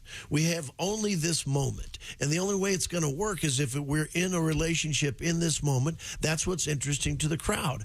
I'm not up here telling a story. I'm in in a stage relationship with the other person on stage. Then invest in your partner. If it's going bad, at least you got somebody else out there. And the best chance for something to happen is re-engage with the other person on stage. Well, the classic there is when the phone rings at the wrong time in a stage play. And the phone cue goes off at the wrong time. So you be sure to walk over, pick it up, and then hand it to the other guy and go, it's for you. But for you, Juliet. In long-form improv, you've got it's not just the two of you. There are two-person shows, but, I've got 5 or 6 other brilliant people on stage. You're hoping they'll come and save you. Now, not to say we had some dog crap. Sure. Yeah. Now, let me ask you this. In the course of doing the improv over the years, has any of it ever evolved? You said you remember, boy, that was really funny that one night. Has any of that evolved into part of your stand-up? Probably, and I can't remember exactly. But, I mean, it's part of what I came up with. And so, for me, a lot of that time, that's how I'll find new stuff, because you work on it on stage, and you might have a thought in the day, and then it winds up there that night, stuff like that. So, nothing from the old days, though. There is a character I did create years ago in a group called Jazz Freddy. This character, Gerald Tibbins, and I that came out of improv. And so, yeah, sometimes some character pieces will come from improvisation that you hold on to. Is that the one? Is that the truck driver? Yeah, Naked Trucker and T-Bones. Yeah. Okay. Gerald Tibbins. Friends call me T-Bones. Ladies call me when they want the carnival ride of their lives. Do you want to go faster? Who wants to go backwards? And all the ladies go, woo! That's David Koechner. T-Bone. And here's a stupid question. Your last name is kind of unusual. Yes. I mean, if one were to look at it for the first time, I'm sure when you were introduced, when you were starting in stand-up, probably a lot of, we have David Koechner. Right. Here's the thing. My family says it wrong. It should not be Koechner. It should be Koechner. It's a German word. Here's a couple things. Number one, my grandfather was adopted, so I'm not German, and I'm not a Koechner. So I'm from a small town in Missouri, and for whatever reason, there are about 20 German families in this town, right? Now, you'd think they'd remember how to say your own last name. Nowhere in the English language does the O-E make the short E sound. K-O-E is not Koechner. It's at least it's Koechner. Kohler toilets. Come on, gang. Yes. So why did no teacher throughout my entire upbringing go, you know, it should be Koechner. It's not Koechner. But then when I got into show business, I've got 36 first cousins on my dad's side. So when I get into show business, and that's when I would have had an opportunity to change it to Koechner, which probably would have accelerated my career, because now people look at my name and go, well, I see it, and I know it's not Koechner. It should be Koechner, but I've heard it pronounced incorrectly, so I'm not even going to invest in it. Because if this guy won't take the time to correct his own last name. Were you advised early on in your career to maybe go with like Dave King or? No, my mother's name was Downey, and what I should have said is David Downey, and of course then I'd add a junior to it. Of course. That's been done by somebody else. Lorne Michaels did ask me if I wanted a wig. No kidding. When I got hired on Saturday Night Live, Dave, you know, you're now going to be introduced to the world. It's up to you whether or not you want hair. And then he went through this list of people that had toupees and hair plugs, and I'm not going to give it away to these poor people that had hair plugs. And so it took me like 3 days. I'm like, oh my God, is he telling me I need to get a toupee? And I think like, oh my family is gonna never let me live this down. All my Chicago buddies that I come up with will never let me. I'm like, and then we went to a baseball game, a Yankees game. Me, Will Ferrell, Lorne Michaels, name dropping all over the place, and he goes, Dave, about the wig. F it. I was so relieved. Yeah, I would also imagine that for the staff at SNL, and I know they have award-winning wig makers. Yes, it's better to be bald, right? Because they can make you anybody a lot quicker. Yeah, absolutely. Wow, stays your handsome self. Yeah, plus you're closer to thee. Let me ask you this: in your travels, have you had to wear a wig in the last decade? Good question. No. The last hairpiece I wore was semi-pro. Had a nice little hairpiece in that. Did you get a lot of grief from the family? No, because it was a movie. It's okay. Now, I think in Week Away, I had one scene where I did have a wig, I think. That's the movie that I've seen 50 times. I love it. And Mr. Koechner is also famous for The Office. And I'm going to mention this. This is a really cool thing you're doing. Yes. At his appearances coming up the next few weeks, he's going to be doing a Saturday afternoon thing. This would include Des Moines and Toledo, in which you do Office trivia as the real Todd Packer. Correct. And The Office, the television program, obviously. Right. And you tell stories. And yep. But Office fans are not going to want to miss this. Oh, they love it. I tell you what, the energy, because it's like they're all going to the same church. I mean, the energy is effervescent. There's a vibration. It's really cool because, you know, it's their thing. It's the thing they all are there and they have in common. It's a real unique afternoon. I mean, you really feel I hate to say it, but I'm going to say the word vibe. Yeah, sure. Yeah. And do you sign autographs as yourself or as Todd? I can't even imagine what Todd Packer would put on an autograph. Well, first of all, Packer's a lot easier to spell than whatever it was, Koechner. Whatever the thing was. Coming up, we have to wade through a little bit of news with Christy Lee. You're more interesting. David Koechner is going to hang out with us. And if they want to follow you on various social media platforms, are you out there everywhere? Yes, it's just... Do they have to be able to spell your name? That's who we're... Think Koechner, folks. Koechner, Koechner. Okay, and also, you are on Cameo. Yes, sir. I want to bring that up when we come back. Please remind me. This is the Bob and Tom Show. Got something to say? Send us an email, bobandtom@bobandtom.com. This is the Bob and Tom Show.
Things you hear on the Bob and Tom Show.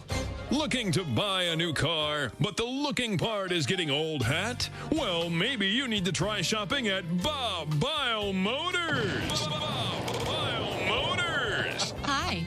Just stop into Bob Bile Motors and I'll show you my Take a test drive and I'll also let you see my That's Bob Bile Motors. And hey guys, during Bob Bile's Celebration Bonanza Days, if you buy a car from Bob Bile Motors, I'll not only show you my and my I'll let you in the and after that, you're in the Is that even possible? It is at Bob Bile Motors. Bob Bile Motors. Why the hell shop anywhere else? Somebody get me a towel. Due to pending litigation, Bob Bile Motors is suspending free hot dog Fridays.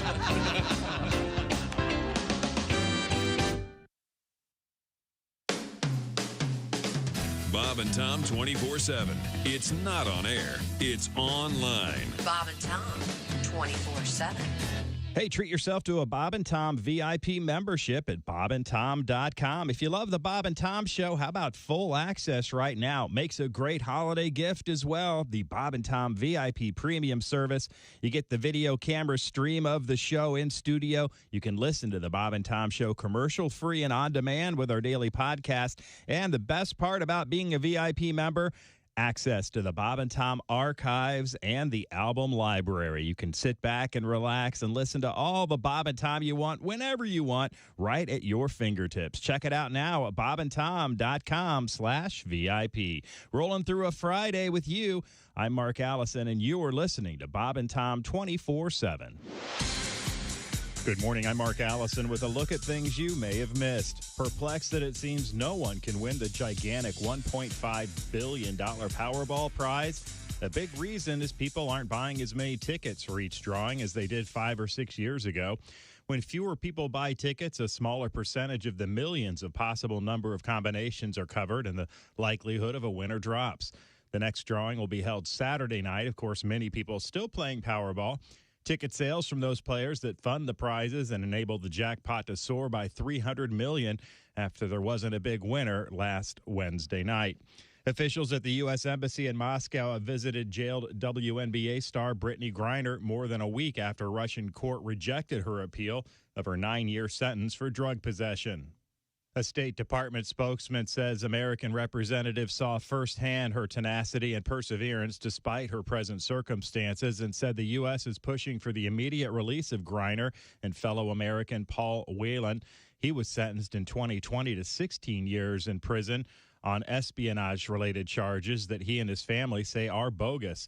The White House says the U.S. has made a significant offer to resolve the cases, but said there's been a lack of good faith negotiation by the Russians. That's a look at things you may have missed. More of the Bob and Tom Show coming up. Ladies and gentlemen, Bob and Tom. We had a letter that started the show from a guy that was congratulating Chick on beginning every month with the phrase rabbit, rabbit, rabbit. Why do you do that? To keep the evil spirits And away. what happened to this gentleman? He said rabbit, rabbit, rabbit, and it wasn't 5 minutes after he said that out loud that he hit a rabbit in his truck and killed it. So this guy says, it's lucky for good luck you don't say moose, moose, moose, or deer, deer, deer. Yeah. I think or man, man, man. Yeah, these are all. Drifter, drifter, drifter. Yeah. Bicyclist. All these are terrible ideas. Bob and Tom in the morning and highlights all day long. The Bob and Tom Show, weekday mornings at 6 a.m. Eastern on Bob and Tom 24/7. This is Bob and Tom 24/7. Comedy, guests, Bob and Tom exclusives, and it's here on the internet. Bob and Tom 24/7. Before we go, thought I'd tell you the true story of Susie Suzuki and Sam Samurai. Now, this is the true story. Yeah. Okay. As told by yours truly, Tom Whiskey, Frontier Doctor. Yeah, good morning. Well, I never will forget it. Susie Suzuki had to get married at a very young age. Yeah. She was impregnated by her husband, Hyaston. She never really liked Hyaston, but they had 12 children. Now, Hyaston up and died, and Susie remarried. Uh-huh. I'll tell you, it was really something because she married her true love, Sam Samurai. Oh, touching. Yep. With Sam, she had 12 more children. Wow. Well, finally, after many years, Susie died. I wonder why. I'll never forget it. I was standing right next to her at the funeral home, well, next to her body. Mm-hmm. Two little old ladies were staring down at Susie with tears in their eyes, and the first little old lady said, well, they're finally together. The second little old lady said, who, Susie and her first husband, or Susie and Sam Samurai? No, neither. Her legs. Hi, fellas. This is Floyd Tucker, the over-the-road trucker. You're listening to Bob and Tom 24/7, of course. Bob and Tom 24/7. You know, Josh, you get to be quiet this break. Hey, welcome back to the Bob and Tom Show. Christy Lee at the Poetry for Neanderthals Not Safe for Work edition news desk. Hello. There's Pat Godwin. He's in the performance room. Hey, chick. There's Josh Arnold. Hello. On probation. Yeah. There's Ace Cosby. Hey. Manning the track phone hotline hot phone. There's Willie Griswold. What a wonderful morning. I'm Chick McGee. I have an email, Tom, and Tom has a special guest. The special guest is he's David Koechner. He's an actor. He's a comedian. He's an improvisational. David Koechner's right here. What's your email? Dear Chick, I was listening. Dear Chick, you are right. Oh. I was watching our local TV news channel, and how nice they were to each other makes me very uncomfortable.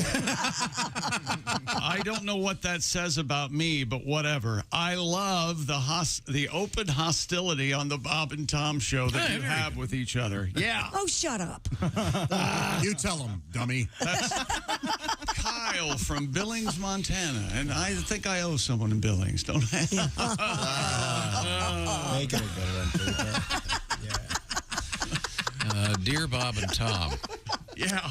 I'm a high school English teacher in Glasgow, Kentucky. Oh, okay. Is this a penthouse letter? I never thought this would happen to me. I listen to your show every morning as I'm getting ready for work. I love you guys. Oh. You never fail to get me off to a great start, so far so good. So far, great. I really appreciate your allusion yesterday to T.S. Eliot's The Love Song of J. Alfred Prufrock. You've got to shut While you were plugging an erectile dysfunction pharmaceutical. It made my day. All right. Okay. I forget how I did that or why, but all I remember was... something about the ladies come and go. Yeah, I forget. Oh, I remember what it was. Quoting. Yeah, because they have that new poem for their website. That's what it was. That's it, ko.co. Yeah. It's not a poem. It's not that it isn't a poem. Well, I said it reminds me of the great poem Be Kind, Rewind. That's not a great poem That's not a T.S. Eliot poem. No, but the love song of J. Alfred Prufrock is in the room. The women come and go. Yeah, you talking said of that. ko.co, whatever the hell it was. We'll get to it coming up. Right now, we have a fine guest in the studio, and he is comedian David Koechner, and he's losing his patience with the show. About this point, why can't I enjoy this? Come on. You kind of wonder. The guests normally wonder at this point, what the hell is going on? Is this really a show? Yeah. I am privileged to be here, to be among you people. Come on. That is correct. Come on. I would rather be here with all of you people than with the finest people on the planet. You know that? That's really Be nice. honest. I mean, look, we're lucky. We're all in show business. Gosh darn it. Here we are. We get an opportunity to have some communion together. I mean, these are fun moments, right? Yes, of course. Now, let me ask you this. If you say so. You've got a thing that you're doing on Saturday afternoons, Yes. in which you do the special tribute to The Office, in which you were featured. Is there a particular episode of the? I mean, I'm sure you don't sit around your house watching all your stuff, right? But is there one particular episode or a movie or something of yours? If you stumble upon it, you go, "I'm going to watch this." If I stumble on, you know what? Every once in a while, you'll see the kids will, like, if Anchorman's on, they'll be watching it. That's fun. There's a part of Anchorman that sometimes will play. Anchorman 2, there was a musical number we had in Anchorman 2 that did not make the first movie. Every one of these Anchorman pictures, there's two of them. There's also an alternate movie. For instance, Anchorman 1, there's an alternate one called Wake Up Ron Burgundy. It had the original ending that we'd shot for the movie. And then for Anchorman 2, I think they called it Bigger, Longer, Uncut or something like that. There's a beautiful musical number in that movie. It's called A Great Big World. And then it's like a Broadway musical piece. Then in the middle of that musical number, we meet a gay guy, and we can't wrap our heads around it. We don't know what that means. We think he's a vampire, or like, what does it mean? And then we start singing this song, If I Were Gay for a Day, and it is just delicious. And I couldn't believe it didn't make the movie. So if you get a chance to see that one, look for the musical number in Anchorman 2.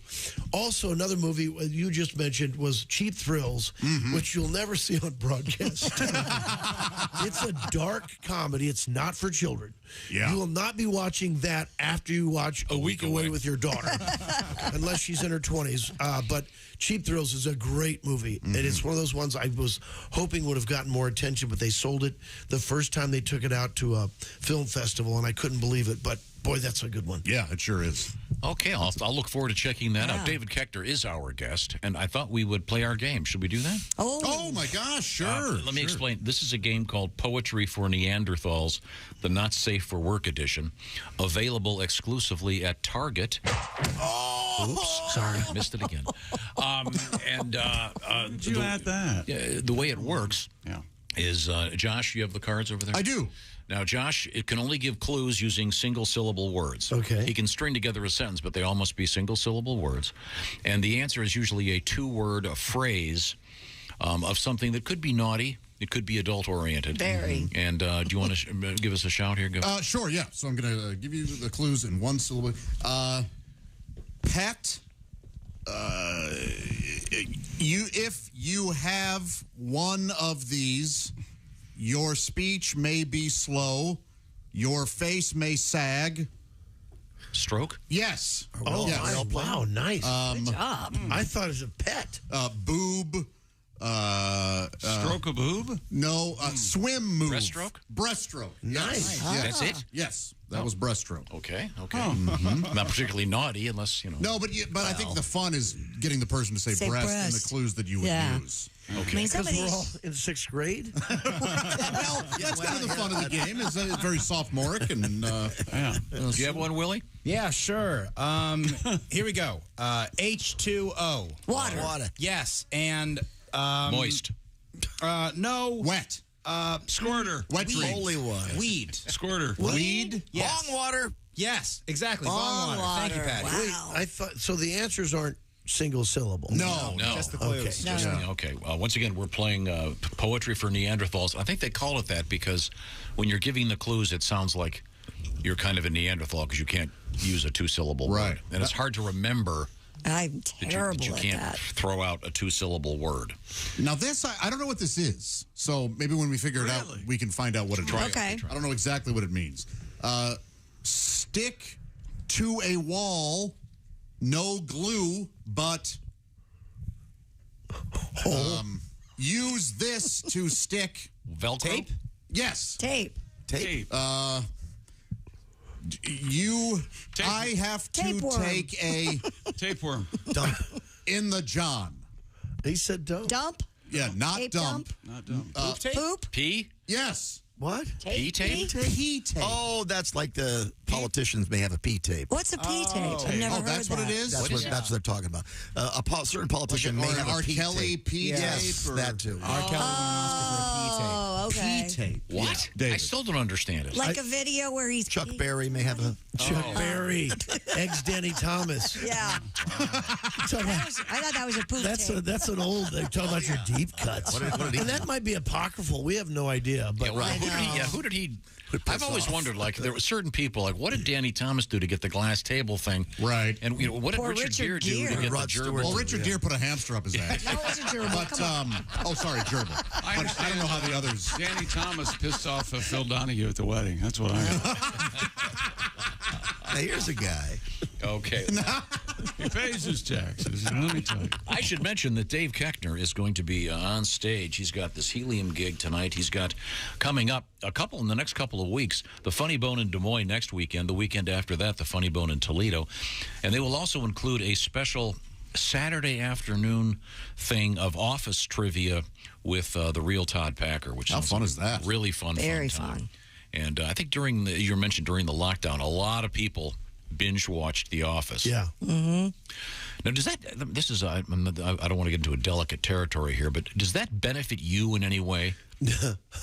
When well, here's the thing. That's on a streaming platform, so those rates were negotiated, at a different time from SAG, and so they didn't know how. So the companies would argue that they don't monetize the reruns on the streaming platforms, and so those rates were lower than what would have been traditionally paid out on broadcast network.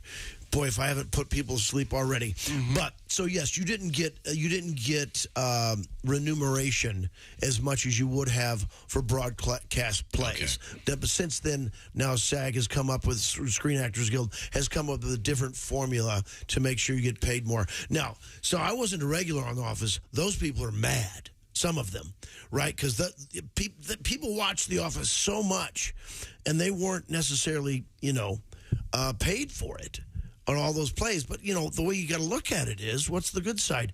You got, a bonus in your career. You got so many other business opportunities. In fact, didn't we find out that the #1 person on Cameo, at least for a while, was Brian Baumgartner? He's the first person to make $1 million doing Cameo. How about that? Man, I can't imagine how many he must have done. Yeah. Now, when you are asked to do Cameo, yes, and are you asked to do it in character? And if so, yeah. Who's the main one they want? Anchorman in Office. Okay. Yep. Do you ever get the obscure ones?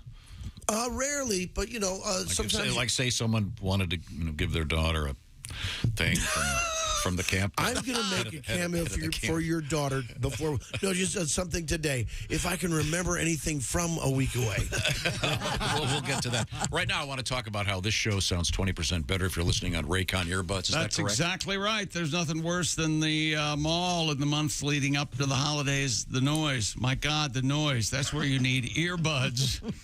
Because you don't want to hear all the kids screaming and a half hour to find parking. Raycon's wireless earbuds, that's where they come in. And headphones and speakers offer premium sound, useful features, and they make swell gifts. An almost custom, comfortable fit. The gel tips with Raycon fit every ear ever made and 54 hours of battery life. Everyone needs a pair of Raycons in their ears, whether it's for listening to music, taking work calls, blasting that workout playlist. You can find Raycon in stores now like Kohl's or Walmart, but you're always going to get the best deal when you use our special link. Go to buyraycon.com/Tom. Go now, where they offer buy now, pay later options, but that's just between me and you. And buyraycon.com/Tom right now and use a code Early BF, that's EARLYBF, to get 20% off site-wide, or save even bigger and get 30% off Raycon's exclusive holiday bundles, endorsed by Santa. That's code EARLYBF at buyraycon.com/Tom, 20% off your Raycon purchase. That's buyraycon.com/Tom. Endorsed by Santa? Endorsed by Santa. That's super cool. Thanks, Raycon. Coming up, a little surprise, and we'll continue to visit with David Koechner, and we'll find out about his cameo deal. This is the Bob and Tom Show. Hi, this is Kostaki Economopoulos, and you are listening to Bob and Tom 24/7. Hey, catch Kostaki on Tuesdays when he calls in with his look at the National Football League. The Philadelphia Eagles remain undefeated now, 8-0 on the season as they defeated the Houston Texans last night in Houston. The Philadelphia baseball team, not so lucky. They lose to the Houston Astros. Isn't that interesting that they played each other in both football and baseball last night at the same time, of course, in different cities? I wonder if the baseball fans were watching football or if the football fans were watching baseball. Something to ponder. You're listening to Bob and Tom 24/7. Hi, everybody. Christy Lee with your Bob and Tom News Update. House Speaker Nancy Pelosi says her husband is out of the hospital. Paul Pelosi does remain under doctor's care as he continues the long recovery process and convalescence he'll need from the hammer assault last week. Mr. Pelosi was treated at Zuckerberg San Francisco General Hospital and Trauma Center. The House Speaker did thank the 911 operator who sent police to the Pelosi home, as well as emergency responders and hospital doctors and staff. The third largest lottery prize in U.S. history has folks across the country clamoring for a chance to win the mega jackpot. But in the 5 states without a lottery, envious bystanders are crossing state lines or sending ticket money to friends and family, hoping to get in on the action. 5 states, Utah, Nevada, Hawaii, Alaska, and Alabama, suffer from Powerball envy. And Elon Musk wants to change how Twitter doles out its checkmark badges for verified accounts, while the blue checkmark is at times viewed as an elite status symbol for the rich and famous. Its purpose has always been to ensure that people and accounts tweeting are who they say they are. While Musk's exact plans are not clear, experts are raising questions about the consequences of having a paid verification system. They fear it would leave anyone unwilling to pay vulnerable to impersonation, and anyone who does pay, the ability to have their presence boosted by algorithms. And that's your news. I'm Christy Lee. More of the Bob and Tom Show on the way. Things you hear on the Bob and Tom Show. Comedian Renee Hicks has joined us in the studio. Morning, Renee. Good morning. Quite the sportswoman, I can Oh, tell yes, from your yes, yes. And we were conversation. talking about the WNBA. I just want to know, like, will there be, like, feminine hygiene commercials, like, sponsoring it? Because I think those things got to go. They're just too damn nasty. I mean, they got to stop. They got to stop talking about women's genitalia. I mean, and these women talking about douche. We don't do that, men. We don't go to the beach talking about douche. You don't? You know? No, we don't. And see, I never want to see a black woman do that. Mhm. Because you know they would have her just acting crazy, just walking along going, oh, girl, I ain't seen you in a... Damn, Shaniqua, is that you stinking like that, girl? Well, you need to douche your nasty ass. There's a whole family of seagulls following your nasty ass. Damn.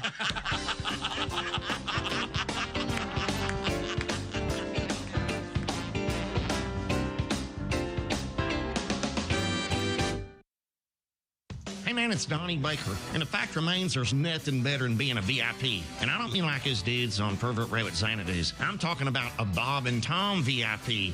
Best thing, you'll never miss another minute of the show. I swear to God, you can hear the show here in the morning, and then cause you're a Bob and Tom VIP, you'll get the podcast of the entire show, a 12-month library of podcasts, hundreds of Bob and Tom comedy tapes, and a 60-day video archive of the show. Bob and Tom VIP. You have to get it. It's state law. Bob and Tom, 24/7. Comedy via your computer. Bob and Tom 24/7. This is Bob and Tom, 24/7. Little ditty about Jack Bauer's plan to try and stop a nerve gas attack by the mean Russian man. Jack is hiding in the ductwork, crawling around. Then it pops up, pulls his gun, shouting, "Everybody down!" Jack is just trying to keep America free. But tell him a lie and he'll shoot your wife right in the knee. Gotta get the intel, no matter the cost. He gonna give the wet list to that German dude who was on Lost. Jackie said, Chloe, upload them schematics to my PDA. Gonna put my jacket hood on, hold my breath and save the day. Jackie said, oh yeah, life goes on long after they set off the nerve gas bomb. Oh yeah, I said life goes on long after Michelle, Tony, and Edgar are gone. Little ditty about Jack Bauer's plan. Gonna whisper, then shout some, then whisper again. Curtis, where are you?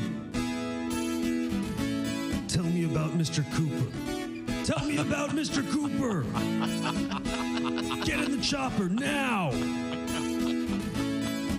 I said I wanted a cheeseburger.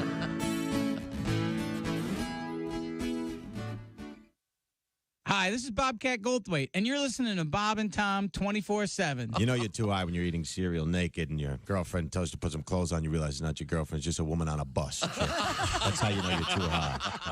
Hey, don't say we didn't warn you. There's laughter ahead. You guys want to grab lunch? We can't go anymore. Holy That's cow. a good day's work, everybody. This is Bob and Tom 24/7. What up?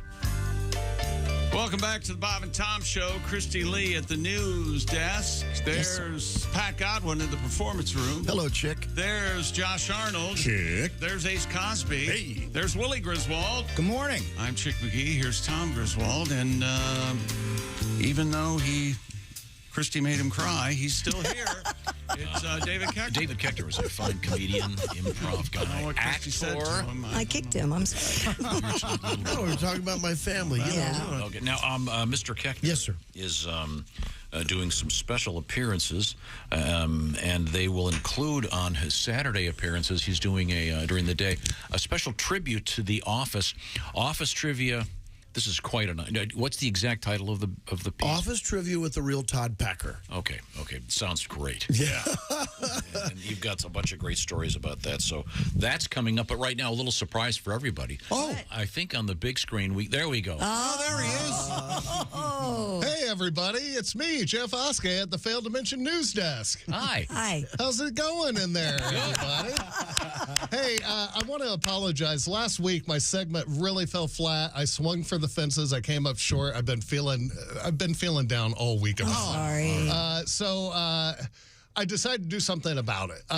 Not write better jokes. I've instead hired myself a full-time hype man. Oh, really? Yeah, someone to pump me up, make me feel better about myself, give me some confidence back since my soul has been slowly ripped away from me since starting here. Yeah. So let's give it a shot. That's right, my man. That's right. All right. I mowed my yard yesterday for the last time of the season. What I failed to mention, instead of doing my normal patterns of striped lines, do you like that look, Tom? The striped lines in the lawn? Sure. Yesterday, instead of doing that, what I did was Van Gogh's Starry Night. Oh, yeah. There we go. That's a start. Let's go. Let's go. Okay. Only took me 19 hours. We're setting our clocks back an hour this weekend. What you failed to mention, yay, I get an hour longer to drink on Saturday night. Yeah, baby. All right, keep going. Next one. I'm a little parched. Oh. This is, you gotta get that. Okay. I'm doing good. Oh, thank you. Guests trapped in Disney on Halloween as China locks down their theme parks over a COVID scare. Guests were trapped inside Disney. Wow. What you failed to mention, the kids had to have loved that. So you're telling me we can't leave, Dad? Awesome! That was magical. That was magic. There's a new cure for boldness in the works. What you failed to mention, the number one cure for boldness is still baseball cap. Yes. Followed in a distant second by Bret Michaels bandana. Yes. Oh, yeah. Here we go. Oh, Harvey. Oh, a nice Have a little bite of a sandwich Oh, there. yeah. Yeah. Got to stay. That's what it looked like. There's a new human washing machine. Like a machine. You climb in and it washes you. What you failed to mention, how can this go wrong? I know there are no two things I love more than mixing bath time and 240 volts of electricity. I'm going to need a little more water, please. Yeah, that's. He's getting squirted around. Soften up that bun. The world's dirtiest man has died at the age of 94. What you failed to mention, he is survived by his 17 body lice. That's it. There's only 17, though. Yeah, that's it. Get him next time. Let's go. All right, let's do this. A marijuana company was sued for not getting users high enough. What you failed to mention, maybe next time don't buy a strain called Fake and Bake. Fake and Bake. Right there on the label. Even the guy supposed to be helping him out didn't like that one. Not at all. Okay, thank you. A judge has ruled in favor of the bikini baristas in a lawsuit brought by the city wanting them to cover up. What you failed to mention, if you don't like the bikini-clad women, then take your ass down the road to the burqa baristas at the Quran Coffee Company. They're a little more covered up, you're saying? Yeah, at the Quran. Yeah.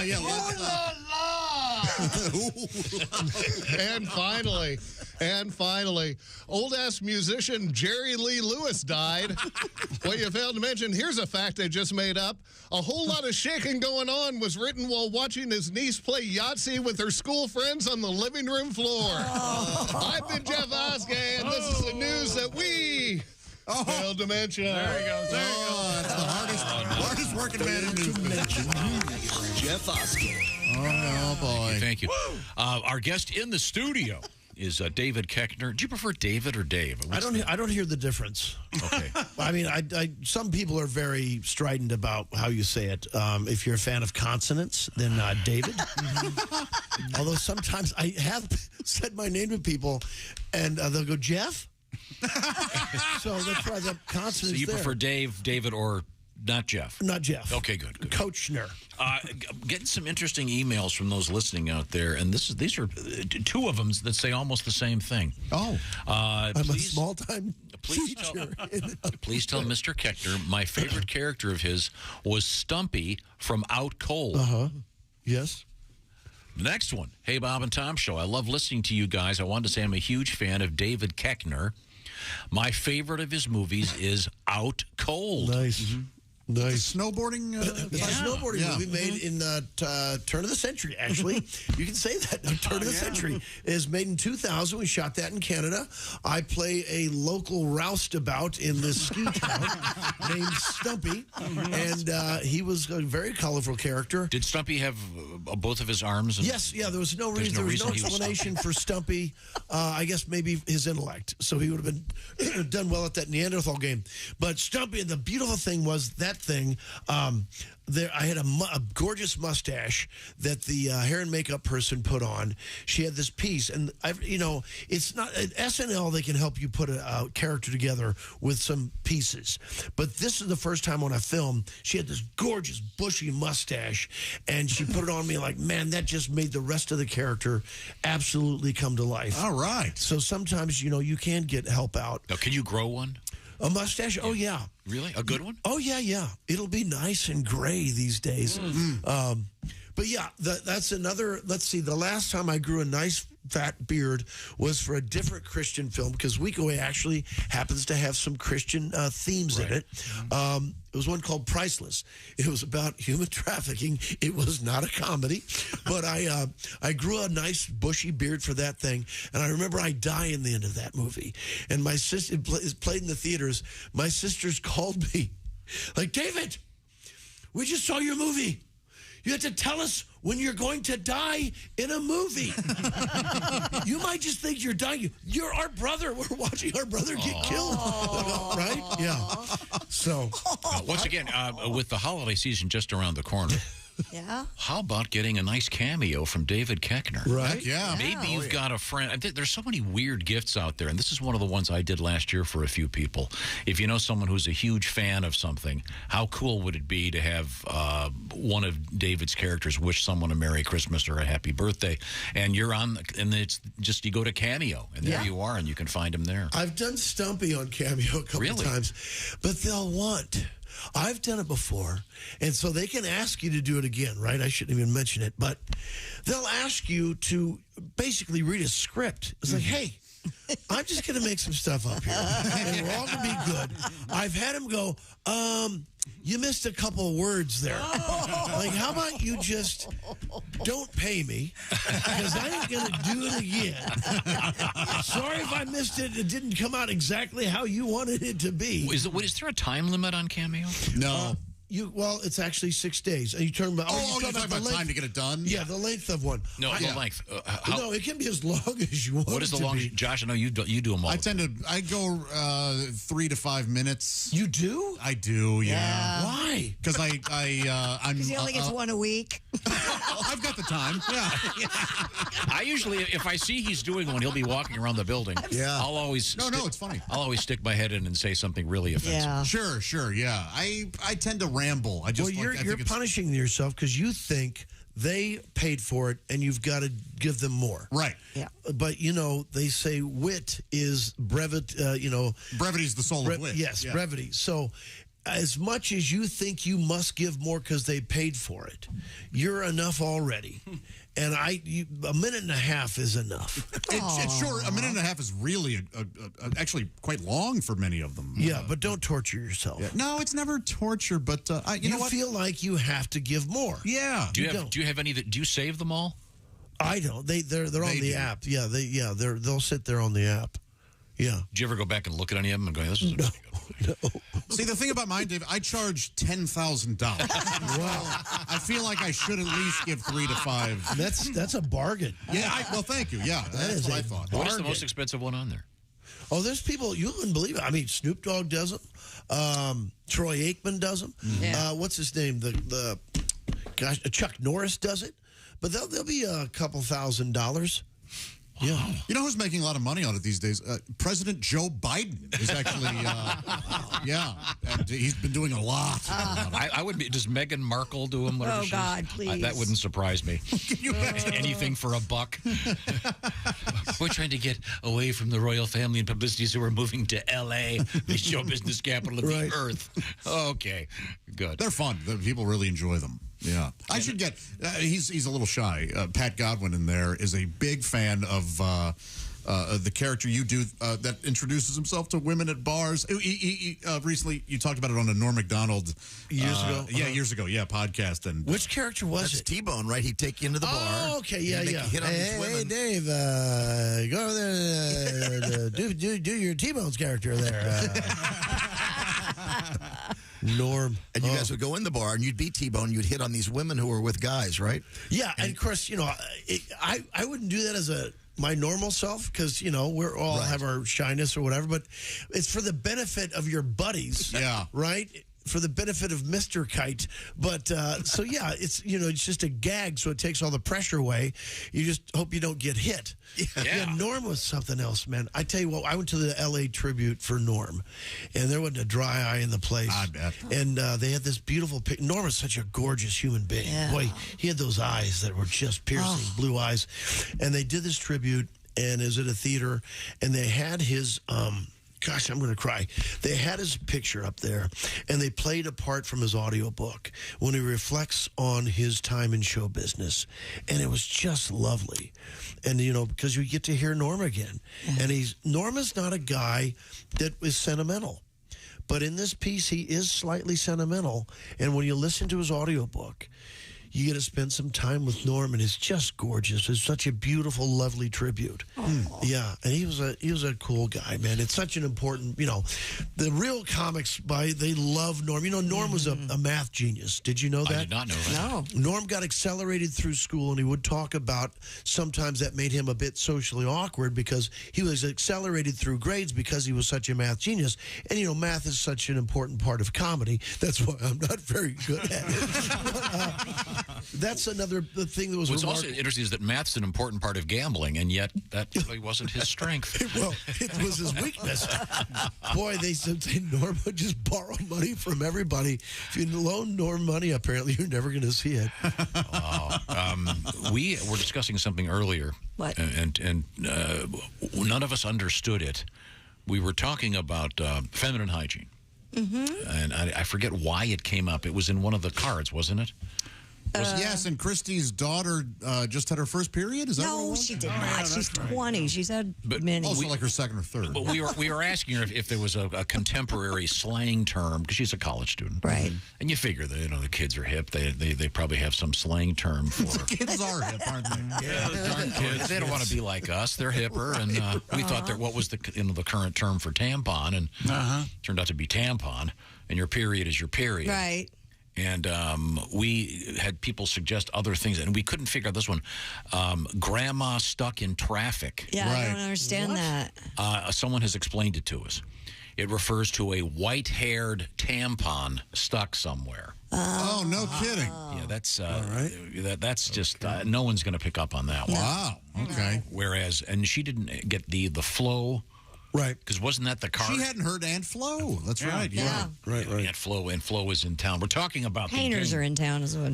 Poetry for Neanderthals, Not Safe for Work edition, and is available exclusively at Target. Now, we're going to continue talking with... nice shot. With David Koechner. But first, I want to talk about Steven Singer, the guy everybody hates. IHateStevenSinger.com. Why? Because he's the jeweler, the #1 guy with diamond stud earrings, the #1 gift this holiday season. Real diamond studs. The new one is called the Anita. As in, I like to be in America. Anita diamond stud earrings, under $300. Stephen makes it easy to buy, and he's famous for his full-value lifetime trade-in and free shipping both ways. If she doesn't like it, send it back. If he doesn't like it, send it back. The full 100-day, 100% no-hassle money-back guarantee. Shop now for Christmas with no risk at IHateStevenSinger.com and click on the Anita diamond stud earrings, among many other great things that are there. Buy real diamonds from a real jeweler you can trust. Steven Singer Jewelers.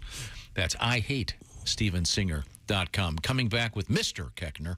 This is the Bob and Tom Show. Thanks for listening to the Bob and Tom Show this morning. Catch any part of the show you missed later today on our YouTube channel.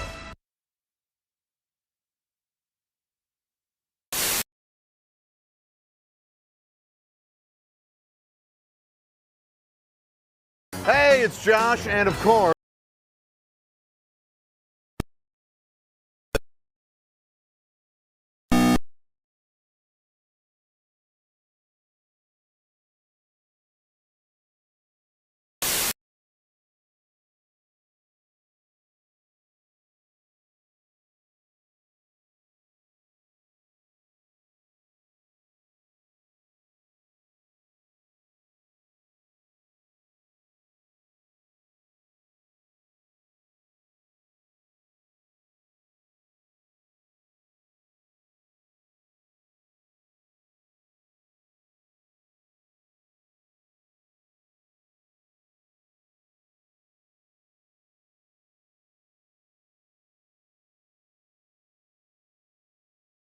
welcome back. We were kidding off the air. She's a killer, this one. So you were telling me before that you do radio. Yes. That's exciting. What do you do actually in radio? I do news. You do news? Yes. Really? I'm a news reader. You are a news Yes. reader. I didn't know. That's Yes. great. We'll be right back. Come on! You read the news.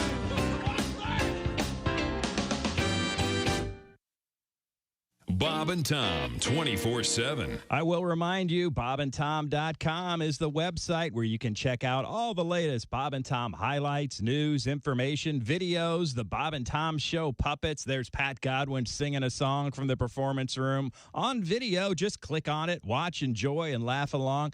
Ace Cosby telling a joke of the day. Did I mention the Bob and Tom Show puppets smacking Tom around? Plus links to all of our social media sites. We know you kids love your social media and that's where you can find it at bobandtom.com. We learn a lot on the show each and every day, and we'll be back to find out exactly what it was we learned on the show today, Friday, November 4th, and a quick look at history with Professor Thomas B. Griswold, all coming up next on Bob and Tom 24/7. Good morning. I'm Mark Allison with your Bob and Tom sports highlights. Justin Verlander overcame an early jolt to grit out the World Series win that has long eluded him. I bet he celebrated with his wife. Rookie Jeremy Pena hit a go-ahead home run, and the Houston Astros beat the Philadelphia Phillies 3-2 to head home back to Houston with a 3-2 series lead. In other sports news, Jalen Hurts threw for 243 yards and 2 touchdowns. The Philadelphia Eagles overcame a slow start and got a 29-17 win over the Houston Texans on Thursday Night Football, giving them the first 8-0 start in franchise history. Hurts lost a fumble in a forgettable first half, and the game was tied at halftime. But C.J. Gardner-Johnson grabbed his NFL best and career-high 5th interception before Hurts threw a 17-yard touchdown pass to A.J. Brown to give them the lead in the third quarter. That's a quick look at your sports highlights. More of the Bob and Tom Show coming up. Ladies and gentlemen, Bob and Tom. Pat has created a totally original song about the topic of passion killers. She likes a strap-on when we're having sex. Screams out the name of her ex. She's on her phone while I'm inside her. Her booty smells like a White Castle slider. Come on. Passion killer, lousy lay. What the far better. Run, run, run, run, or she'll turn me gay. I didn't say the K. Bob and Tom in the morning and highlights all day long. The Bob and Tom Show, weekday mornings at 6 a.m. Eastern on Bob and Tom 24/7.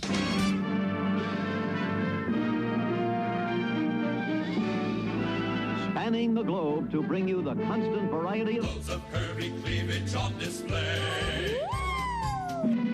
The thrill of victory and the agony of defeat. Don't touch those. Sorry. The human drama of loads of curvy cleavage on display. This is the Bob and Tom Show. No shoes, no shirt, no talent. Yes, it's time now for another exciting episode. Oh no. Of Murray Whiskey, Frontier Funeral Director. Oh no. My hero. In this episode, Murray Whiskey has just gotten married. And he brings his beautiful new wife to their honeymoon room, their suite. They're getting undressed on their wedding night there. Murray Whiskey drops his trousers, throws them over to his new little bride. Just put those on. She looks at him incredulously. She says, go ahead, put them on. She puts on the trousers. She says, they're too big. I can't wear these. Murray Whiskey says, that's right. Remember that. I wear the pants in this family. Don't you ever forget that. She says, fine. She takes off her panties. She throws them over to Murray Whiskey. She says, you put those on. He tries. She says, you made me do it. You've got to do it. He says, okay. So he tries to get them on. Can't do it. He says, I can't even get these past my thighs. He says, I can't get into these panties. She says, yeah, and until you change your attitude, you're not going to either, partner. A true tale from the Old West. That concludes another exciting episode. Murray Whiskey, Frontier Pyromaniac over here. What are you're lighting up the studio? Yeah, this thing, it's not working. I'm sorry. Nothing. Just brought to you by that new Japanese Jewish restaurant, So Sue Me. Thank you very much, Murray. You're listening to Bob and Tom 24/7.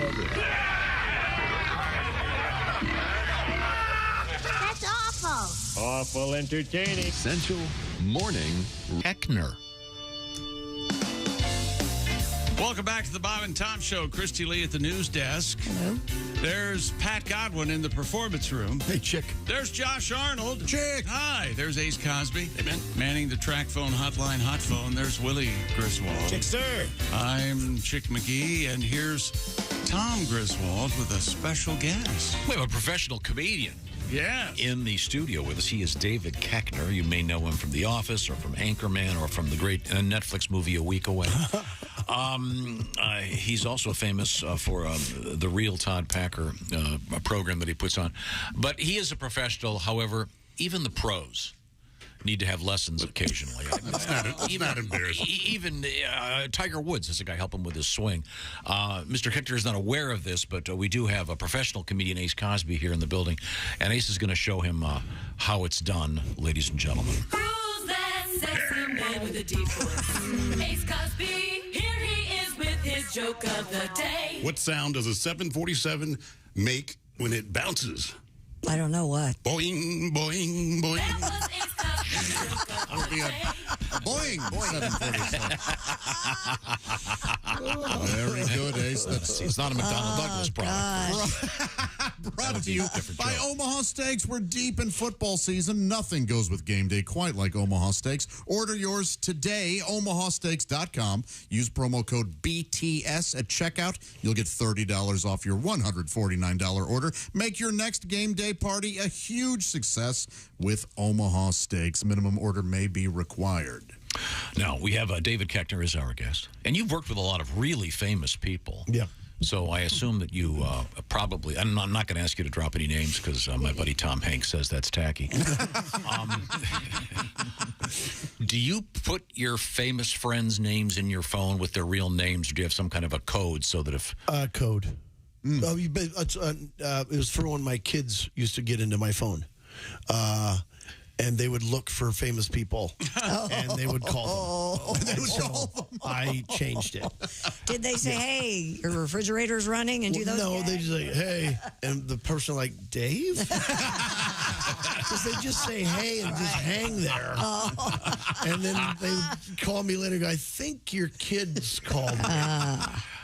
So, yeah, I've hidden several. Little code. Yes. Okay. Yeah. Good to know. Time now to give Mr. Koechner and everyone else a little bit of a history lesson. Time now for Today in History. What number is it, Tom, without looking? November 4th. You looked.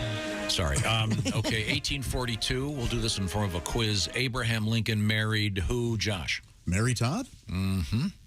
From the Mary Todd lunatic family. She was super hot. Did you know that she wore... What? Yeah, she... No. You know why he didn't have a mustache with that beard? Why? She wore it off. Oh. She was the early Markle. Oh. Yeah. Right that jaw. 1856, James Buchanan elected our 15th president. I don't know much about him. Nickname Bucky? Okay, 1884, Grover Cleveland beat James G. Blaine for his first presidential term. Blaine. He also led the American League in ERA that year. How about that? Not many people don't know that. And if it had gone the other way, if Mr. Blaine had won, Drew Carey's show would have taken place in Blaine, Ohio. Little obscure trivia fact is, see his last name. Cleveland. Yeah, Cleveland, okay, yeah. Thanks for paying attention. Yeah. Let's see. This is odd. The tomb of Tutankhamun, King Tut, discovered by a guy named Howard Carter. Yeah, today's actually King Tut Day. I kind of left that off. Yeah, not Howard Carter Day, funny enough. No. The pillager. Yeah, okay. Maybe send him maybe back he was breaking the law. Maybe Howard Carter's breaking the law. Maybe he didn't. Okay. Let's see. On this date in 1952, Dwight Eisenhower found out that people indeed liked Ike. He became the president. Liked Ike. Yes. Like Ike. The Spice Girls released their debut album on this date in 1996. Yeah, you've seen them in concert a couple times. I have. They were great. What a musical group that is. I took one of my little girls to see him when she was little, and we had a great time. Dave Koechner, who's your favorite Spice Girl? The one, Pumpkin. Yeah, man. I don't know. I don't know. And then I can never remember which was which. Victoria Beckham was Resting Bitch Face Spice. Yeah. I think was that her? Oh, really? Yeah. Let's see. Happy birthday, Walter Cronkite. Born in 1916. And that's the way it is. Yes. Considered to be one of the most unprofessional newsmen in history. Isn't it? That's not something. That's a lie. Newsman. It was a newsman. With the wacky nose. I do have a Walter Cronkite story. No. All right. That's what I enjoy the story. I hope it's real. Mr. Cronkite's daughter attended Brown University. Can I ruin it? With a friend of mine, and they were celebrating graduation. And my friend saw Mr. Cronkite and his daughter across the way at the restaurant, and by chance he went to urinate, and he was standing next to Walter Cronkite at the urinal. Cronkite had got right next to him, and so he finished and he said, "And that's the way I piss." Gave the date and walked out. I thought it was "That's the way I whiz." That's the way I whiz. Maybe it was. I don't believe that story at all. I don't care. Yes, I am. Every time you tell it, I believe it less and less. It's a true story. I'll get him on the phone. That's the way I whiz. 1962, Jeff Probst was born, who is he's got to be a bazillionaire. Aren't they on like episode 45? Season something. It's absolutely He's your fashion icon there, Dad. He is. He used to wear shirts with 2 pockets. They're beautiful. I asked him about it once. They're handmade just for him. How about that? So I wanted to buy them. Well, they wouldn't be handmade for Durward Kirby, would they? No, they won't. By the way, you don't hear the name Durwood. No. Maybe it's time to have another child. Maybe just it's to name time. him Durwood. Maybe it's time to find out what we learned today on the show. What we learned, Ready? Tom is not feeling well today. He came in and announced that. And let me tell you, if you don't go to your place of business or work and one of your coworkers, first thing, I don't feel well today. You came around. Yeah, you did. Well, I didn't go. We talked about cornhole cheating today. That's where you... That's not your side piece that happens to be of the same gender. You finally talk her into it. Pat Godwin and Willie sang a song. It was a duet. Sweet. And it was Walk into the liquor store. To the liquor store. My friend. Walk into the liquor store. Joke free. Very funny. Well, actually, Josh Arnold told a mind-numbing story about sewing a baseball. And That's right. He has done it by hand in Costa Rica. I didn't know they were hand sewn. They sure are. I thought it was a machine. Still not interesting. What a snooze that was. Ah, It's a snooze Jesus. fest, man. Holstein cow, leather. Boring. Also, Josh doesn't like dog shows. That dog looks like every other dog. That's right. He suggests a dog pooping contest. I think that would be more interesting. No. And the winner of This year is surprisingly a Chihuahua. How about that? When you use the handicap method. And Christy's daughter was here and got her period. So that was embarrassing for everybody. Awkward for all. Okay, thank you so much. Mr. Never David wear Koechner, white. don't forget, coming up at the Funny Bone in Toledo next weekend. Sorry, the Funny Bone in Des Moines next weekend after Toledo. And don't forget those special Saturday events with office trivia with the real Todd Packer. That sounds super exciting. Details on his various social media platforms. Koechner, Koeech. Find him on Cameo. There you go. Find him on Cameo. This is the Bob and Tom Show. Hey, thanks for listening to the Bob and Tom Show this morning. Get a look at today's show on our YouTube channel.